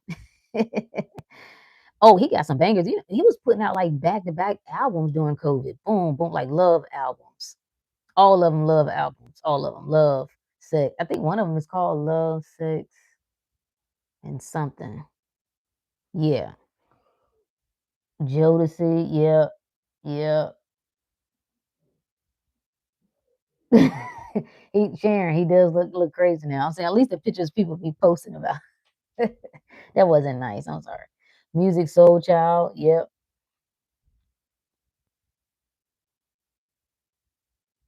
Yeah, Maxwell.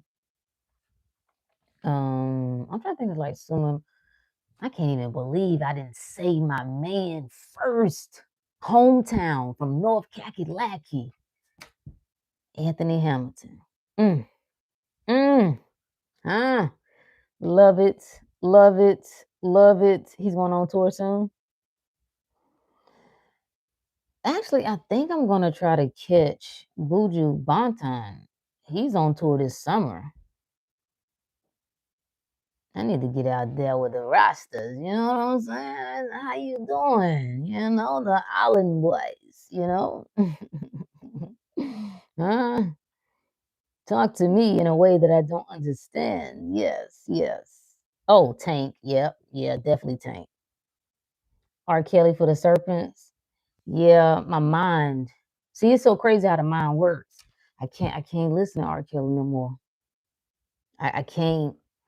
Even when I hear it, like, you know what's been a jam, what's been a bop, what's been a hit, but it don't hit the same for me. I can't listen to it. I can't tell you the last time I've listened to R. Kelly. It's been years. And anytime it will come up on my play, like, when they'll recommend, well, you listening to music and it'll automatically play something similar, I just thumbs down it. I'm like, I don't want to hear it. You more of a rap lover than the slow. Well, I mean, I like rap too. Yeah, I like rap too. I like I like good rap. I like good hip hop. I like a little taste of ratchet, not too much, not too much, not too much. But no, the R&B, the love, that's what you need. At least, this is your homework. Put together a love playlist. Let love into your heart, into your life, into your mind, into your soul, just for you. Anthony Hamilton, not gonna lie, I miss when they toured in Florida. Oh, PD Plop. Now I like North Carolina. Yeah, yeah. I rock with PD Pablo too. Yeah. Now I like gangster too. Like some of my music, I like straight, and I'm bar for bar with it. Yeah. But you know, I ain't listening to that. Are you listening to that when you before you go to sleep? I mean, you listening to Pimp C before you go to sleep. I like it. I do. Bun B, I like it. I like it. I like it. I do. I like but not before I go to sleep. Gotta start cooking yams in my auntie house. Listen, got to. I need to see that. I need to I need to go to that black tie. Grown and sexy. My sister went in Vegas with Jeezy. I need that. She said she listening to that before she go to sleep. Lord have mercy. Let us pray. Hmm. Hmm. Okay, we're not judging, but we're gonna introduce some love. We're gonna just balance it out just a little bit. We just want to get a little tenderness, just a little tenderness, just a little. Hmm. You about to go cry? That's what you don't want to do. That's why you need to turn it on for that exact reason. And just let it flow. Just let it move through you. Yes. Let the dams open. Sharon said them dreams going crazy.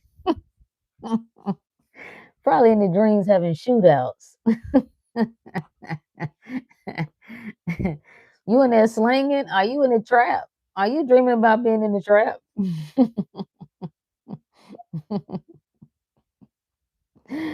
She said yes. Sharon, see. Lord have mercy. Lord have mercy. All right, y'all. Let's see.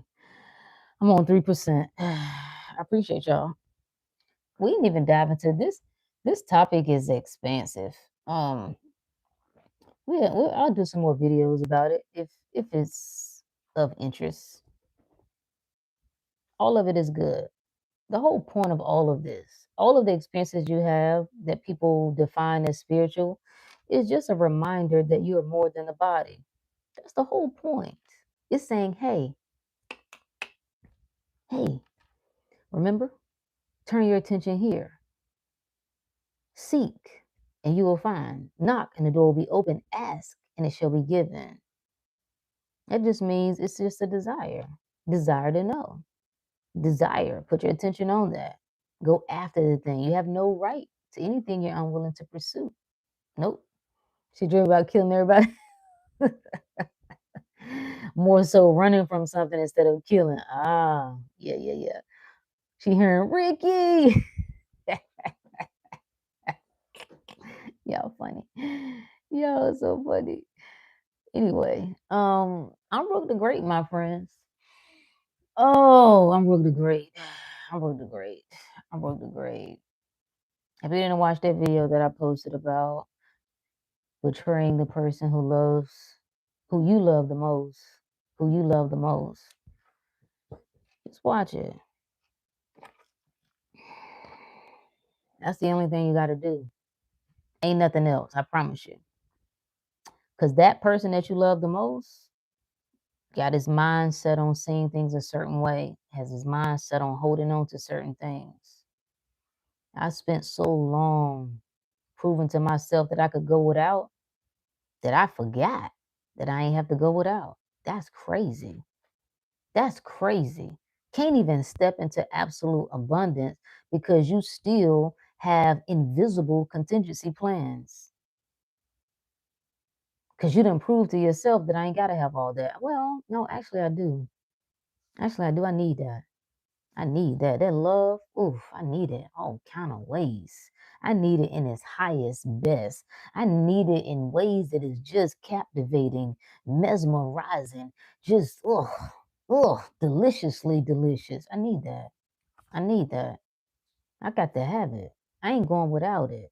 The beauty of life, I ain't going without it. Huh? I ain't working hard. Mm-mm. Mm-mm. I mean, I like to work. I do. This is a part of enjoyment for me. But I ain't working hard. No, I'm working delicious. That's the only kind of work I'm gonna do. Delicious work. Nope. Nope. Not sign up for that. Nope. Already did it. You gotta decide. What do you want? How is life going to look for you? What's your story and what are you sticking to? Did I go live with Alchemist? Yeah, I did at the beginning. I think I need to do a video on my spiritual experiences on my channel. Yes. People would be very interested in that. Gonna be a separate playlist. Yeah, people would be interested in that. Absolutely. Because all of them are, there are other people that are experiencing things that sometimes don't know how to explain it or don't know how to express that. Like they're not even sure what's happening. So it often seems like it's isolated, right? It's, oh, I'm on 1%. Let me close it out before I get shut down. My 5-year-old asked, "Are you a hard worker today?" I said, "No, I'm not. I don't believe in hard work." I love that. That is so cute. I love that. And that's my core belief right there. For a long time, hard work, earn it, fight. No, no, I work the great, baby. And I'm here for fun and I'm here for ease. That's what I'm here for. I'm here for the best in life. And guess what? I gets what I want when I want it because I'm everything. I'm the everything. I'm the light and the dark, the beginning and the end. I want for nothing, baby. I could never go without. I could never go without. I ain't got no problems. I ain't complaining about nothing because everything is me and I never complain about me. I'm her. You understand me? I'm her. Ain't nobody else but me. They gonna all bend to me.